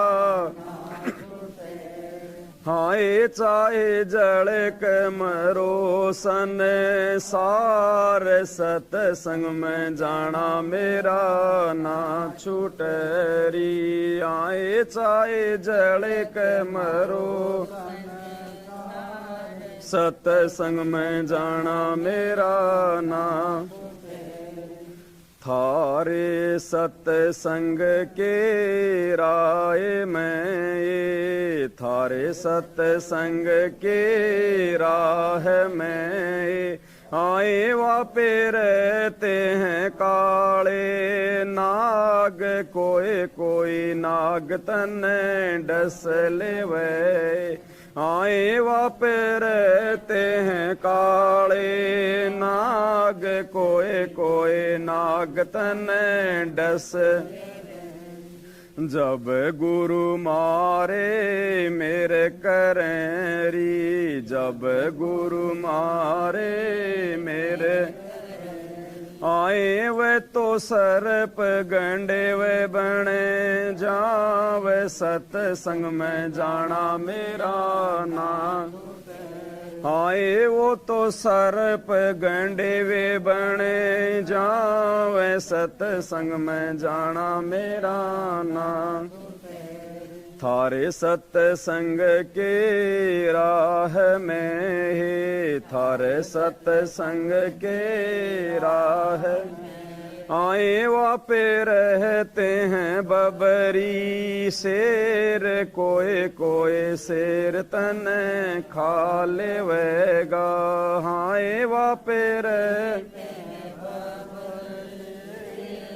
कोई कोई शेर तने खा लेवेगा, जब गुरुआ की मेरे फिरेरी, जब मारे गुरु की मेरे फिरे आरी, वे तो शेरा के गिद्दड़ बने जावे, सत्संग में जाना मेरा ना छूटेरी, हाय वा तो शेरा के गिद्दड़ बने जावे, सत्संग में जाना मेरा ना छूटे, थारे सत्संग के बीच में है, थारे सत्संग के बीच हाय वापे रहते हैं साधु संत, कोई कोई संत तने ले मरे, हाय वापे रहते हैं कोई कोई संत तन ले रमे, तेरे री मन में माता पाप है री, तेरे री मन में माता संत मेरे माँ बाप हैं री, संत मेरे माँ हारी, ये तो कर देंगे बेड़ा पार, सत्संग में जाना मेरा ना छूटेरी, हारी ये तो कर देंगे बेड़ा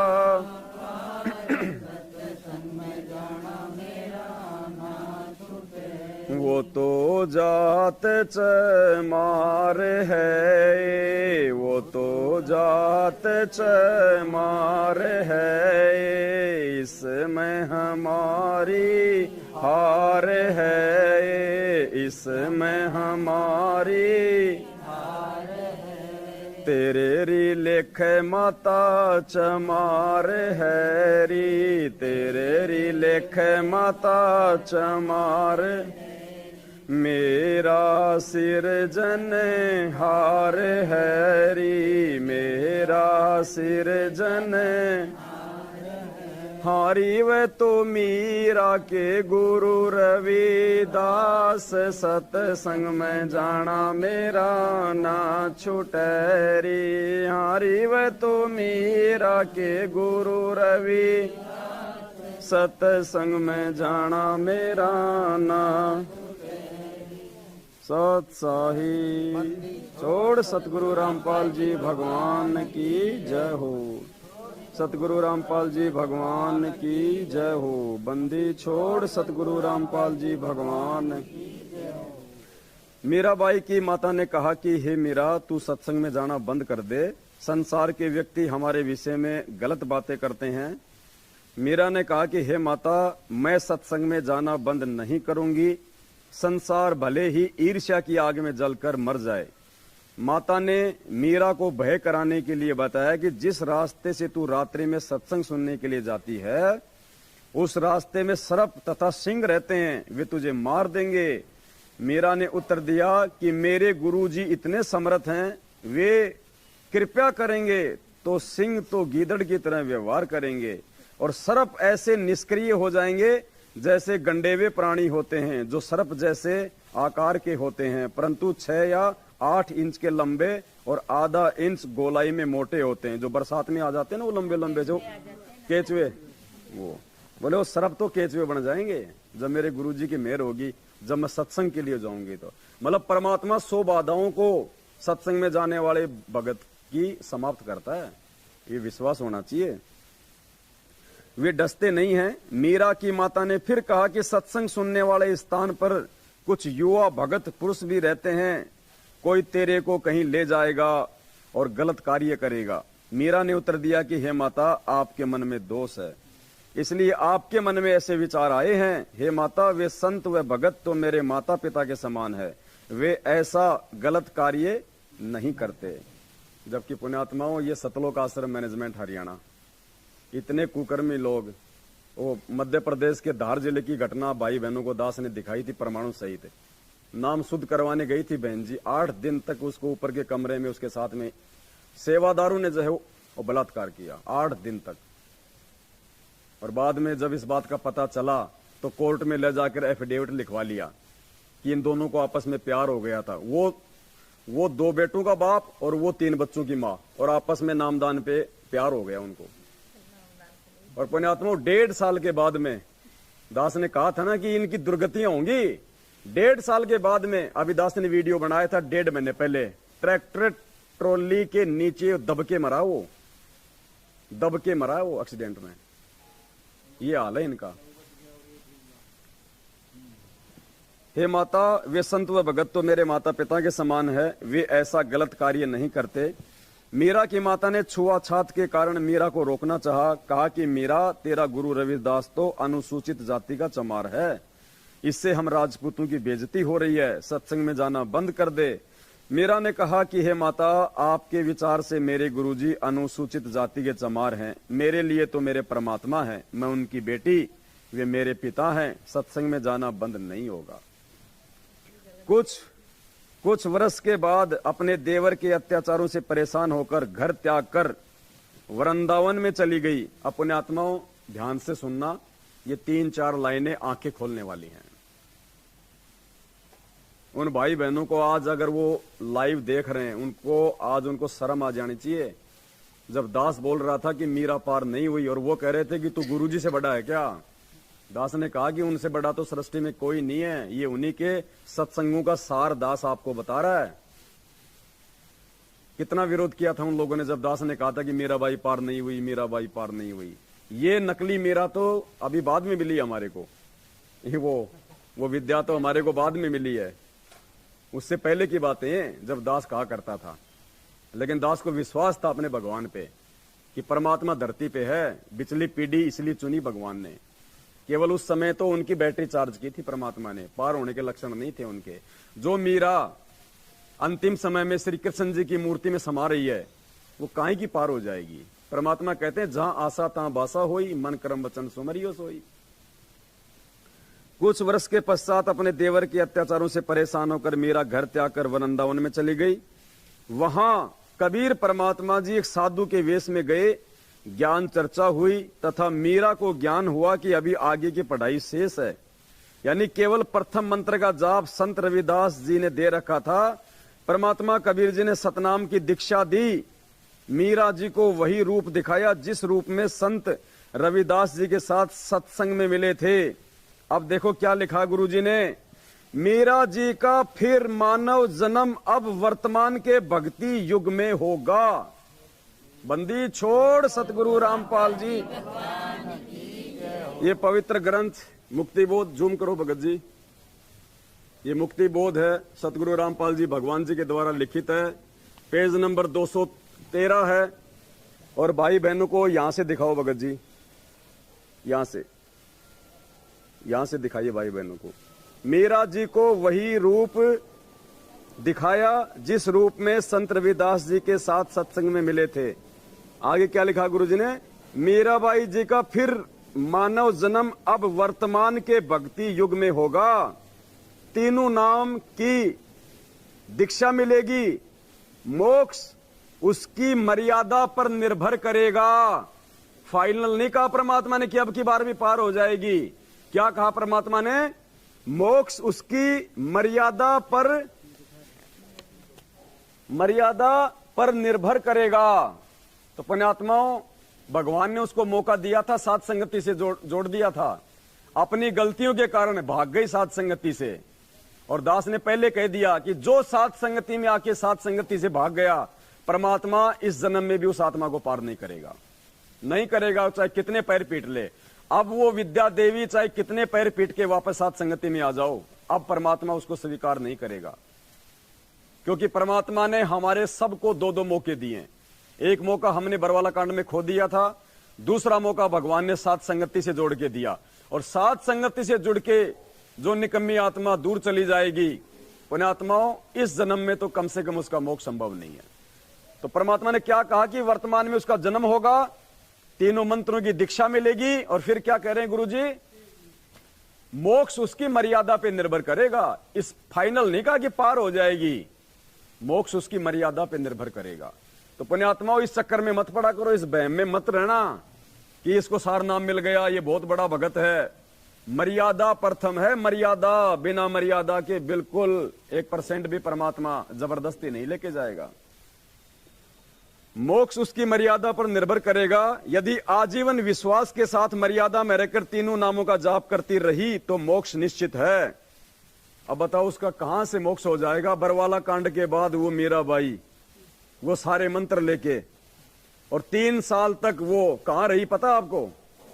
अमृतसर के गुरुद्वारा, क्या नाम उसका, वो स्वर्ण मंदिर। 3 साल तक बरवाला कांड के बाद। और ऐसे नहीं रही वहां पे, वो चोटा रख के, वो सफेद वो पूरा वो छज्जा लगा के, वो चाकू रख के, पूरी व्हाइट कलर की वो ड्रेस पहन के, यहां तक कि वो सिलवार पहन के ऊंची वाली, हाथ में वो कपड़ा पहन के। और क्या कहा उसने पता है? मैंने अमृत छका वहां, अमृत। तो संत रामपाल जी क्या फिर वो जहर दे रहे थे आपको जब तुझे वहीं जाके अमृत मिला है? तो पुण्यात्माओं, गुरु जी कह रहे कि मर्यादा पे निर्भर करेगा मोक्ष। तो मर्यादा तो उसने तोड़ दी अपनी। गुरु को तजे भजे जो आना, ता पशुओं को फोकट ज्ञाना। तो पुण्यात्माओं, इन आत्माओं के चक्कर में मत रहना। उसको परमात्मा ने साथ संगति से इसलिए जोड़ा था कि मेरी आत्माओं को ये हकीकत का पता चले। और अचानक से जब मालूम पड़ेगी वो उसकी आत्मा, क्योंकि आने वाले समय में तो सब मालूम पड़ेगा, तो हम एक दूसरे के ऊपर आसक्त ना हो जाएं, आश्रित ना हो जाएं। दिखा दिया परमात्मा ने, देख लो, भगवान ने दूसरा मौका दिया इसको, फिर भी ठोकर मार दी उसने परमात्मा को। तो पुण्यात्माओं, हमने शिक्षा लेनी है ऐसी आत्माओं से कि भगवान ऐसी गलती हमसे ना हो जाए। बाढ़ में जाए मीरा की आत्मा, बाढ़ में जाए नानक की आत्मा। परमात्मा, हम जो भी आत्मा है, परमात्मा हमें पार करो आप। मोक्ष उसकी मर्यादा पे निर्भर करेगा। यदि आजीवन विश्वास के साथ मर्यादा में रहकर तीनों नामों का जाप करती रही तो मोक्ष निश्चित है। वृंदावन में मीरा की आस्था श्री कृष्ण जी में कुछ कुछ थी, इसलिए उसने वृंदावन में जाने का विचार किया था। ये जितने भी भगत कह रहे हैं ना, मैं छुडानी घूम के आ रहा हूं, छुट्टी पड़ रही है, मैं मगर जाऊंगा, मैं वृंदावन घूम के आऊंगा, मैं जगन्नाथ घूम के आऊंगा। देख लो क्या कह रहे हैं गुरु जी। उसने वृंदावन जाने का फैसला इसलिए किया था मीरा ने, क्योंकि कबीर परमात्मा की भक्ति लेने के बाद भी उसकी आस्था श्री कृष्ण जी में थी। तो पुण्यात्मा, ये जितने भी भाई जो ये जा रहे हैं ना इधर उधर, विचार कर लेना तुम कहां मर्यादा में हो। कई कह रहे 4 दिन की छुट्टी ऑफिस की, मनाली घूम के आऊंगा, मैं कुल्लू घूम के आऊंगा। पुण्यात्मा, परमात्मा शब्द पकड़ता है एक एक, वो अंतर्यामी है, अंदर की सोच पकड़ेगा। कल या परसों, ये तो दासा पढ़ रहा है, कल या परसों एक भाई का बंगाल से फोन आया था, शायद आज या कल आया था, अनुपदेशी है, संकल्प भी नहीं लिया उसने, रो रहा था बेचारा कि भगत जी आपकी वीडियो देख कर हमें तो भगवान का मालूम पड़ गया। तो मैंने कहा कि भाई हम जो है मतलब बंगाल की तरफ भी आएंगे हम, वो सिलीगुड़ी का था। बोला भगत जी आओ आओ, बोले हम आपको सिलीगुड़ी घुमाएंगे। मैंने कहा भाड़ में कोई सिलीगुड़ी, हाँ मैंने कहा मैं घूमने के लिए नहीं आ रहा भाई जी, साथ संगति के लिए आऊंगा। हाँ मेरे को घूमने के लिए नहीं आ रहा, हमने तो सतलोक जाके घूमना, भाड़ में जाए यहाँ का घूमना।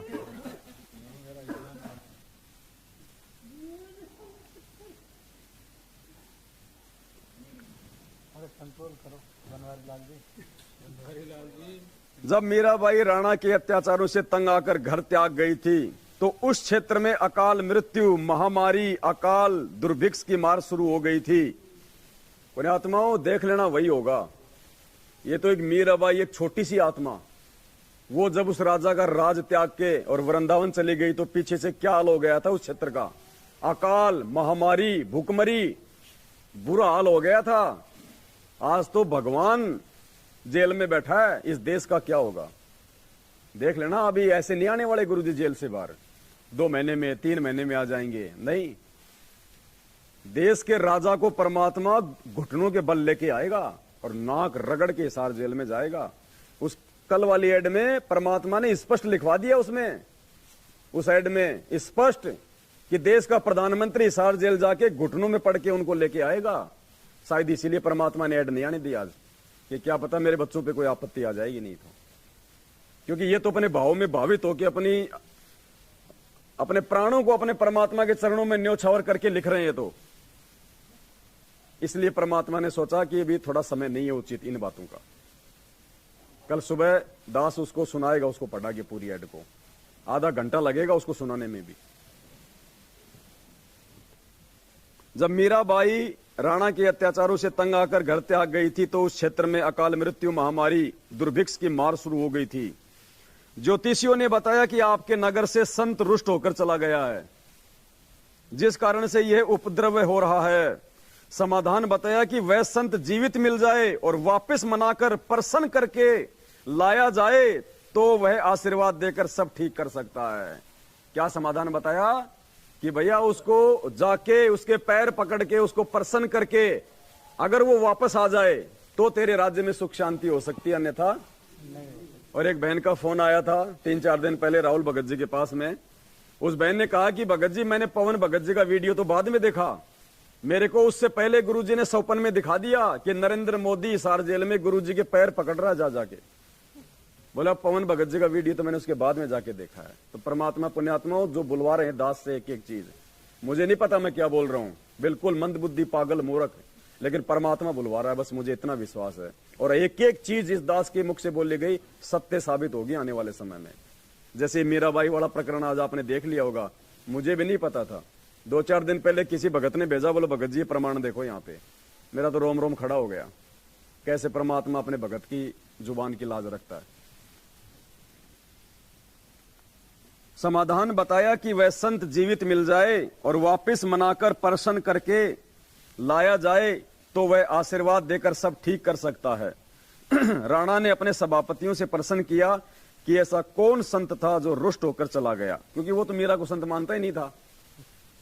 राणा का चाचा, मीरा का चाचा ससुर भवन सिंह राणा का महामंत्री था तथा परमात्मा का भगत था। मीराबाई के साथ भोम ने भी संत रविदास जी से नाम लिया था। भोम को एक नौकर राजा ने दे रखा था, उस नौकर ने भी उस समय संत रविदास जी से नाम लिया था। वे पहले मीरा के साथ बैठकर परमात्मा की घंटों चर्चा किया करते थे। भवन मीरा को बेटी की तरह तथा साध्वी की तरह सम्मान देता था, परंतु अत्याचारी भतीजे राजा से डरता था। मीरा को सांत्वना देता था कि भक्तों का भगवान रक्षक है। मीरा के चले जाने के पश्चात भवन तथा नौकर बहुत रोते थे, याद करते थे। भोम ने राजा को बताया कि मीरा संत थी, वह चली गई, इस कारण से यह सब अनिष्ट हो रहा है। राणा ने कहा कि उसे कौन ला सकता है, मैं कभी भी उसे कष्ट नहीं दूंगा, प्रतिज्ञा करता हूं। 2 सिपाही जो मीरा की निगरानी के लिए छोड़ रखे थे।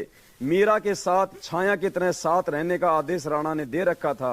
मीरा की प्रत्येक गतिविधि पर नजर रखने को कहा था।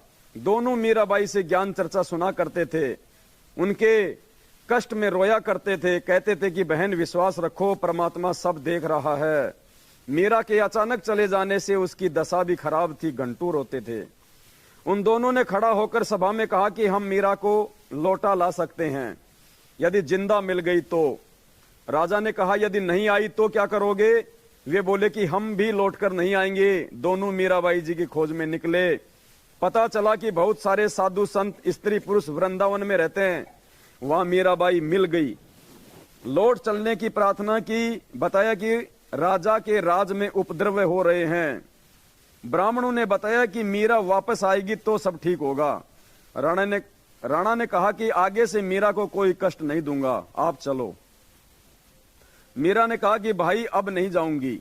उन्होंने कहा यदि आप नहीं चलोगी तो हम प्रतिज्ञा करके आए हैं, यदि मीरा जीवित मिल गई तो हमारी बात को मान लेगी।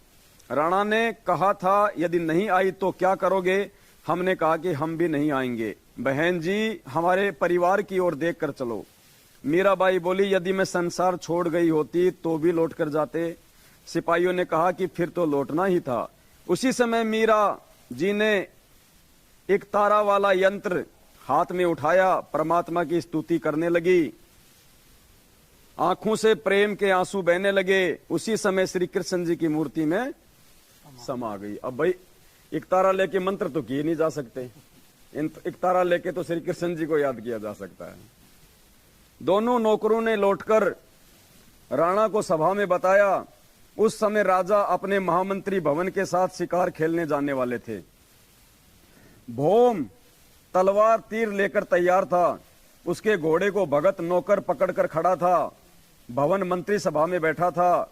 नौकरों से राजा ने प्रश्न किया कि मिली मीरा? नौकरों ने कहा कि मिली थी, मना कर दिया। भगवान की मूर्ति में समा गई।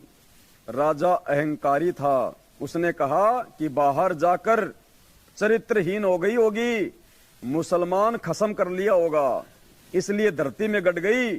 जब मानता वो संत थी, ऊपर आकाश में स्वर्ग में जाती। उस समय भवन भगत खड़ा हुआ और बोला, हे अपराधी, उस देवी के लिए ऐसे कटे जले शब्द ना बोल। यदि वह ऊपर चली जाती तो भी तूने नहीं मानना था, तेरा पाप नहीं मानने देता। मैं जा रहा हूं, स्वर्ग में देख ले। भौम सबके सामने घोड़े पर सवार हो गया। तलवार भी हाथ में थी। घोड़ा ऊपर को उठने लगा तो नौकर रोने लगा कि हे मालिक, मैं अकेला इस अन्यायी के राज्य में नहीं रह सकूंगा, मुझे भी साथ में ले चलो। यूं कहते कहते नौकर भगत ने घोड़े की पूंछ पकड़ ली। वह भी घोड़े से लटका ऊपर चल दिया। घोड़े जोड़े जूतों व गुलाम नौकर सहित सब भवन स्वर्ग चला गया। और एक सत्संग में कहा था पुण्यात्मा गुरुजी ने कि पुण्यात्मा विश्वास के साथ भक्ति करना, सह शरीर जाओगे, सह शरीर। जो अपने भगत को सह शरीर भेजने की बात कहता है, पुण्यात्मा देख लेना ये कबीर परमात्मा सह शरीर ही जाएगा और पूरी दुनिया को दिखा के जाएगा। तब लोग रोएंगे पीछे से कि ये भगवान था। छोड़ सतगुरु रामपाल जी, वरना हजारों साल ये मारा गैसे नहीं चलेगा। हजारों साल ये मारा गैसे नहीं चलेगा परमात्मा की गैर हाजिरी में। सह शरीर जाएंगे परमात्मा, सह शरीर, इस वचन को नोट कर लेना। हमें विश्वास है, विश्वास के बलबूते पे भक्ति चलती है, ड्रामेबाजी में भक्ति नहीं चलती है। अगर भगवान मान लिया तो भगवान भगवान वाले काम करेगा। फिर विशेष एक नित्यानंद जी महाराज गांव माजरा जिला रोहतक में जटेला तालाब पर साधना किया करते थे। जटेला तालाब 4 गांव की सीमा पर माजरा की सीमा में है। गांव है माजरा, बिगावा, बास, अचीना आदि आदि, ये दादरी जिले के हैं। उस समय में कहा जाता है कि वे सहशरीर ऊपर गए थे। कौन? चितानंद जी, जो गुरु जी बताते हैं ना उसकी, कि ब्राह्मण कुल में जन्म था, मैं करता बहुत मरोड़, गुरु गुमाने दास ने दिया कुबद गढ़ तोड़। वो चितानंद जी, वो भी सहशरीर गए थे, जबकि वो तो विष्णु लोक तक की साधना करते थे। तो ये भगवान क्या नहीं कर देगा। वे श्री कृष्ण जी के पुजारी थे। उनको ऊपर जाते किसी ने आंखों तो नहीं देखा, परंतु पूर्ण विश्वास यही है। संत गरीबदास जी स्पष्ट करना चाहते हैं कि श्री रामचंद्र जी के साथ सब अयोध्यावासी सुरग गए थे। राजा हरिश्चंद्र के साथ काशी वासी सब सुरग गए थे, परंतु जन्म मरण न तो श्री रामचंद्र जी का समाप्त हुआ। वे श्री कृष्ण रूप में जन्मे, फिर मरे, न राजा हरिश्चंद्र का जन्म मरण समाप्त हुआ। वे 10वें अवतार के रूप में आगे जन्म लेंगे।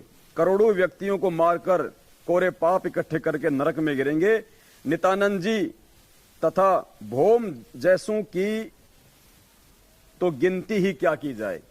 वो भोम भी वापस आएगा, वो घोड़ा भी वापस आएगा, वो गुलाम भी वापस आएगा, क्योंकि उनकी आस्था श्री विष्णु जी में थी। नाम भले उन्होंने परमात्मा से ले लिया था, क्योंकि पुण्यात्मा उस समय ये मूल ज्ञान नहीं था, ये तत्व ज्ञान नहीं था। आज हम इतने सत्संग सुन के, इतने भाई बहनों से साथ संगति कर करके भी हमारा विश्वास आगे को नहीं सरक रहा। उस समय तो बेचारे साल 6 महीने में एक आधी बार कभी सत्संग सुनते थे। वो मोबाइल थोड़े थे जो लगा लिया कान के सो गया। केवल कबीर परमात्मा की सत्य साधना 3 बार की दीक्षा वाली अधिकारी से लेकर करने से जन्म मरण सदा के लिए समाप्त हो जाता है। वर्तमान में मेरे यानी संत रामपाल के अतिरिक्त विश्व में किसी को 3 बार की दीक्षा देने का अधिकार नहीं है। ये वीडियो के माध्यम से मेरा इलेक्ट्रॉनिक शरीर हजारों वर्ष कलयुग में दीक्षा देगा। अरब खरब मानव स्त्री पुरुष जो दीक्षा लेकर मर्यादा में रहकर आजीवन भक्ति करेंगे तो मोक्ष में कोई शंका नहीं है। भवन मंत्री भगत की रक्षा परमात्मा ने की। कैसे? भगत भवन महामंत्री था, राजा का चाचा था तथा बहुत वफादार था। राणा अपना चाचा होने के नाते तथा निष्कपट से सेवा करने के कारण भवन पर बहुत विश्वास करता था। भवन को परमात्मा पर पूर्ण विश्वास था। एक अन्य मंत्री चाहता था कि मैं महामंत्री बनूं तो सब कमांड मेरे हाथ में आ जाए। अब महामंत्री भवन के अधीन रहना पड़ता है, वह जो कहता है वही करना पड़ता है, मेरी नहीं चलती। जो दूसरा जो मंत्री था वो चाह रहा था कि मैं बनूं मैन मंत्री, वरना मुझे तो भवन के नीचे रहना पड़ता है, इसकी सारी बातें माननी पड़ती हैं। राजा के सामने महामंत्री भवन की निंदा करता था, परंतु राजा को विश्वास नहीं हो रहा था कि मेरे चाचा मेरे विरुद्ध कैसे चल सकता है या मेरे राज्य को हड़पना चाहता है। परंतु दुष्ट मंत्री को चैन नहीं था। राजा महामंत्री भवन को शिकार करने के समय या किसी अन्य शहर में जाना होता था तो सदा साथ रखता था। शिकार करने जाते थे, भवन जीव नहीं मारना चाहता था, क्योंकि उसको ज्ञान हो गया था, गुरुजी से नाम ले लिया था, तो जो भवन था उसके साथ उस शिकार पे तो जाता था, लेकिन वो जीव नहीं मारना जो है वो चाहता था। परंतु राजा को नाराज भी नहीं करना चाहता था, इसलिए काठ यानी लकड़ी की तलवार बनाकर लोहे की म्यान में डाल रखी थी। म्यान में लकड़ी की तलवार कि भाई इसको लगेगा कि हाँ तलवार है इसके पास में। बाहर से तो तलवार तेज धार वाली लगती थी, अंदर लकड़ी का टुकड़ा था। भवन शिकार के समय राजा से दूसरी ओर घोड़ा दौड़ा ले जाते थे, कोई जीव हिंसा नहीं करते थे। भवन का परमात्मा पर अटूट विश्वास था। जो भी कार्य गलत होता तभी कहते थे कि परमात्मा जो करता है अच्छा करता है, अच्छा हुआ, अच्छा हुआ। किसी ने मंत्री को बताया कि भवन महामंत्री ने काठ की तलवार ले रखी है, कहता है कि जीव हिंसा नहीं करनी चाहिए। चापलूस मंत्री ने भवन के पीछे से उसकी तलवार देखी, वास्तव में लकड़ी की थी। 1-2 को और दिखाई, 3-4 ने आंखों से देखी। चापलूस मंत्री ने सबसे कहा कि भवन अपने भतीजे को मरवाना चाहता है, स्वयं राज्य चाहता है, भाइयों मेरे साथ राजा के पास चलो। मंत्री अपनी मंडली को लेकर राजा के पेश हुआ। सबने एक सुर में कहा कि राजन, हम आंखों देख कर आए हैं, भवन आपका रक्षक नहीं आपको धोखा दे रहा है, लकड़ी की तलवार ले रखी है, आप स्वयं मंगा कर देखें, हम पर विश्वास ना करें। राजा ने कहा कि यदि भवन की तलवार काठ की मिली तो सबके सामने उसकी गर्दन काट दूंगा। राजा ने सब मंत्री तथा महामंत्रियों को आदेश दिया कि दूसरे शहर में जाना है, सब अपने अपने अस्त्र शस्त्र लगाकर आधे घंटे में तैयार होकर ड्योढ़ी द्वार पर हाजिर हो। सब अपनी अपनी तलवार व अन्य शस्त्र लेकर ड्योढ़ी द्वार पर खड़े हो गए। राजा आए और बोले, सब मंत्री महामंत्री तथा अन्य अंगरक्षक अपनी अपनी तलवार लेकर एक पंक्ति में खड़े हो जाएं। ऐसा ही किया गया। राजा प्रत्येक के पास जाकर कहे कि अपनी तलवार की धार चेक कराओ, तुमने धार ठीक से बनवा रखी है या नहीं रखी है। सबकी तलवारें लोहे की थी। जब भवन का नंबर आया, देखना पुण्यात्मा सच्चे भगत की परमात्मा फिर कैसे रक्षा करता है। ये हमें विश्वास दिलाने के लिए लिख रहे परमात्मा, हमारे मनोरंजन के लिए नहीं लिख रहे गुरुजी, टाइम पास के लिए नहीं लिख रहे। गुरुजी कह रहे अगर तुम सच्चा विश्वास मेरे पे करोगी और ऐसा ही यदि तुम्हारे सामने भी कोई आपत्ति, कोई समस्या, कोई दुख आया, तो पुण्यात्मा जैसे परमात्मा ने इस भगत की रक्षा करी वैसे हमारी भी करेगा। ये हमारे को विश्वास दिलाने के लिए परमात्मा इतना सब कुछ ये समय अपना लगा रहे हैं इनमें। तुमने धार ठीक से बनवा रखी है कि नहीं। सबकी तलवार लोहे की थी। जब भवन का नंबर आया तो भवन को लगा था कि चंद मिनटों का जीवन शेष है, परमात्मा को याद कर लूं। भवन परमात्मा का नाम जो गुरुजी से ले रखा था जाप करने लगा। आपत्ति के समय बताया परमात्मा ने, लेकिन जो मर्यादा तोड़ के आपत्ति के समय चाहे कितना जाप करे उसकी कोई रक्षा नहीं होगी। राजा ने कहा कि महामंत्री तलवार म्यान से निकाल। भवन को नहीं पता लगा कि कब तलवार म्यान से बाहर निकली। भवन तो बिल्कुल परमात्मा के उस मंत्र के ध्यान में लग गया, उसको पता ही नहीं राजा क्या बोल रहा है। परमात्मा ने खुद तलवार निकाली। उस समय परमात्मा ने भवन को तो गायब कर दिया, जैसे राम रावण के युद्ध के समय राम को गायब कर दिया और खुद राम रूप बना के वहां उसके तीर मारा। जाप करने लगा। राजा ने कहा कि महामंत्री म्यान से तलवार निकाल। भवन को नहीं पता लगा कि कब तलवार म्यान से बाहर निकली। वह तो अंतिम श्वास ले रहा था। जो ही भवन ने पूरे वेग के साथ तलवार म्यान से बाहर निकाली तो तलवार लोहे की थी। बंदी छोड़ सतगुरु रामपाल जी। उसकी चमक आंखों को ऐसे लग रही थी जैसे आकाशीय बिजली का चमका लगा हो। देखने वाले जो आंखों देख चुके थे कि भवन की तलवार लकड़ी की थी, उनको अपनी आंखों पर भरोसा नहीं हो रहा था। इस घटना के पश्चात भवन की आस्था परमात्मा में पूर्ण रूप से दृढ़ हो गई, परंतु दुष्ट मंत्री बाज नहीं आया। परमात्मा जो करता है अच्छा करता है। अब ये देखो, आज हमें परमात्मा विश्वास दिला रहे हैं कि बच्चों कोई बात नहीं, आज अगर अखबार में इन दुष्टों ने तुम्हारी ऐड नहीं आने दी तो कोई बात नहीं, परमात्मा जो करता है अच्छा करता है। एक दिन राजा व महामंत्री कहीं जाने की तैयारी में खड़े थे। राजा मंत्रियों से बातें भी कर रहा था तथा तलवार को निकालकर उसकी धार देखने लगा। बातों में व्यस्त होने के कारण राजा को ध्यान नहीं रहा, उसके दाएं हाथ की उंगली कटकर दूर गिर गई, उसकी राणा की। राजा को जोर की पीड़ा हुई। महामंत्री बोला कि अच्छा हुआ, जो होता है अच्छा ही होता है, परमात्मा जो करता है अच्छा ही करता है। उस दिन राजा को लगा कि वास्तव में महामंत्री के मन में दोष है, ये मेरा अहित चाहता है। चापलूस मंत्री को मौका मिल गया। राजा के लिए वैद्य बुलाकर लाया। कहने लगा, हे राजन, देख लिया आपने, सुन लिया अपने कानों से। राजा ने आदेश दिया कि महामंत्री को जेल में डाल दो। चापलूस मंत्री को महामंत्री बना दिया। 6 महीने में राजा की उंगली का जख्म भर गया। राजा के दाएं हाथ में केवल 3 उंगलियां थी। नए महामंत्री को साथ लेकर राजा शिकार करने गया। जंगल में शिकार के पीछे घोड़े दौड़ा रखे थे। राजा तथा महामंत्री दोनों सेना से दूर गहरे जंगल में चले गए। आगे कुछ जंगली व्यक्ति मिले, उन्होंने दोनों को घेर लिया तथा पकड़कर रस्सों से बांधकर घर ले गए। जंगली व्यक्तियों ने देवी को नर बलि चढ़ाने का संकल्प कर रखा था। पुरोहित को बताया कि 2 व्यक्ति पकड़कर लाए हैं।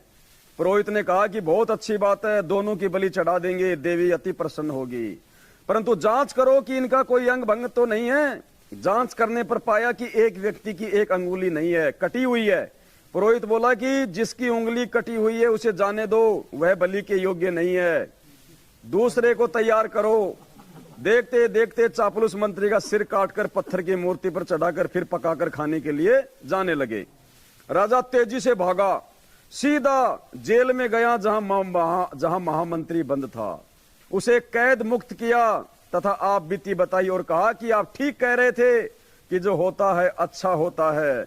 यदि उस दिन मेरी उंगली नहीं कटी होती तो आज मेरी मौत होती। राजा ने महामंत्री से प्रश्न किया कि मेरी उंगली कटी तो मेरी जान बची, मेरे लिए तो अच्छा हुआ, परंतु आपको 6 महीने की कैद का कष्ट भोगना पड़ा, आपके लिए क्या अच्छा हुआ? महामंत्री ने कहा कि 6 महीने की कैद से मेरी भी जान बच गई। यदि मैं कैद में ना होता तो आपके साथ जंगल में जाता, उस मंत्री की जगह मेरी बलि चढ़ती। और सतगुरु रामपाल जी भगवान।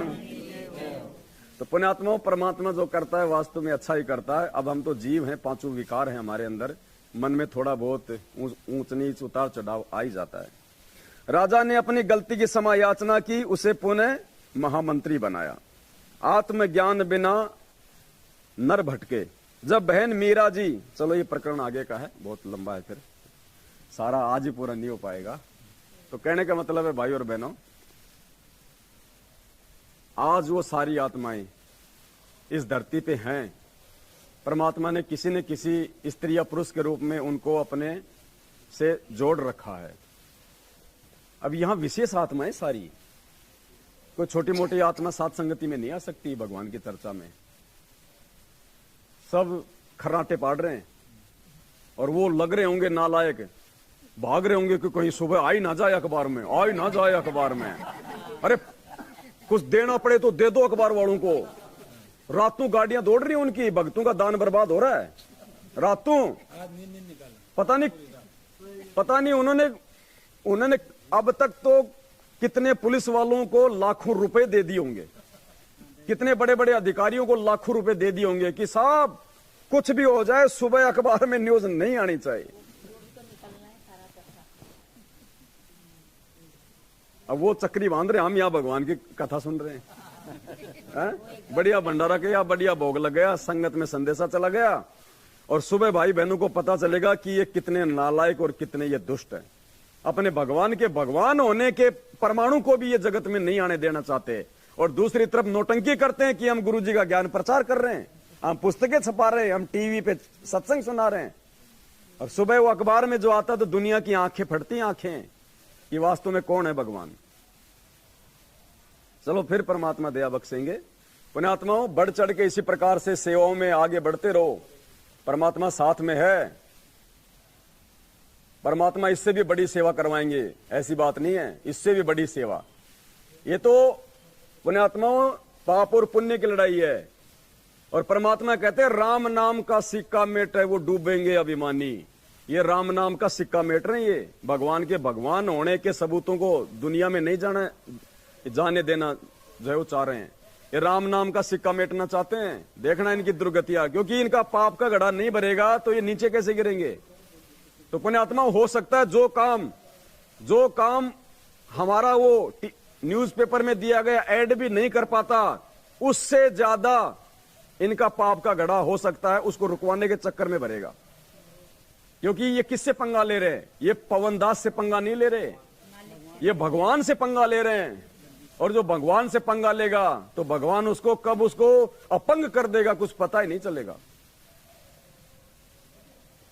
तो हम सभी भाई बहन इसी प्रकार से विश्वास के साथ में साथ संगति से जुड़े रहें। और ये मेरा भाई वाला जो प्रकरण आज आप भाई बहनों को परमात्मा के इस पवित्र अनमोल इस ग्रंथ से आपको बताया, सुनाया, दिखाया, पुण्यात्माओं, अब आपको विश्वास हो जाना चाहिए कि परमात्मा दास के मुख से जो बातें बुलवाते हैं ज्ञान आधार से, वो झूठ नहीं मिलेंगे आपको कहीं भी। बस हमें विश्वास करने की जरूरत है। मैं आपसे कोई आपकी प्रॉपर्टी नहीं ले रहा, आपसे फालतू की कोई चीज नहीं ले रहा, जो ले रहा हूं आपकी आंखों के सामने है। कोई बात नहीं पुण्यात्माओं, हम परमात्मा की रजा में राजी रहेंगे, जैसा परमात्मा रखेगा हम वैसे रहेंगे। और दूसरे तरीके बहुत हैं। ये तो खाली एक छोटे से हरियाणा में तो न्यूज जाने की बात थी ना, कौन सी बड़ी बात। इससे पहले तो भगवान ने ऑल ओवर इंडिया में न्यूज निकलवा दी। ये कहां रोकेंगे। अब हम दूसरे सिस्टम से काम करेंगे। ठीक है, आज हमारी ये इस दास की ये मूर्खता समझ लो आप। आज इस दास की ये मूर्खता है कि दास ने लाइव आके पहले जिक्र कर दिया, अब आगे जिक्र नहीं करेंगे। हर स्टेट में देंगे, हर स्टेट के मुख्य अखबारों में देंगे। अब जाना, अब लगाओ ड्यूटी अपने उन नौकरों की, उनको अखबारों के ऑफिस के आगे चौकीदार बना दो। इन कोऑर्डिनेटरों को नामदान से हटा के अखबारों के ऑफिस में वहां पे चौकीदार बना दो इनको, कि कोई आ ना जाए कोई सत्सेवक। अब ये 5-10 दिन नहीं सोएंगे भगत जी। जा के तुम थक गए, अभी वहाँ लगाएंगे। नहीं, अभी पूरा इंडिया में जोड़ा हो इनको। ये तो जीते जी कुत्ते बन जाएंगे फिर। कोई नहीं पुण्यात्मा, भगवान अपने साथ में है। हाँ, हम तो खाली यंत्र हैं, परमात्मा हमारे को कैसे यूज करेगा, कैसे चलाएगा, ये मालिक की मर्जी है। ये छोटी सी आज दास से ये गलती हुई है, दास अपनी गलती के लिए परमात्मा से बारंबार क्षमा प्रार्थी है।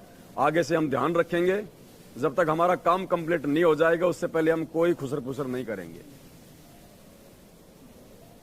तो आज की साथ संगति में केवल इतना ही। हाँ,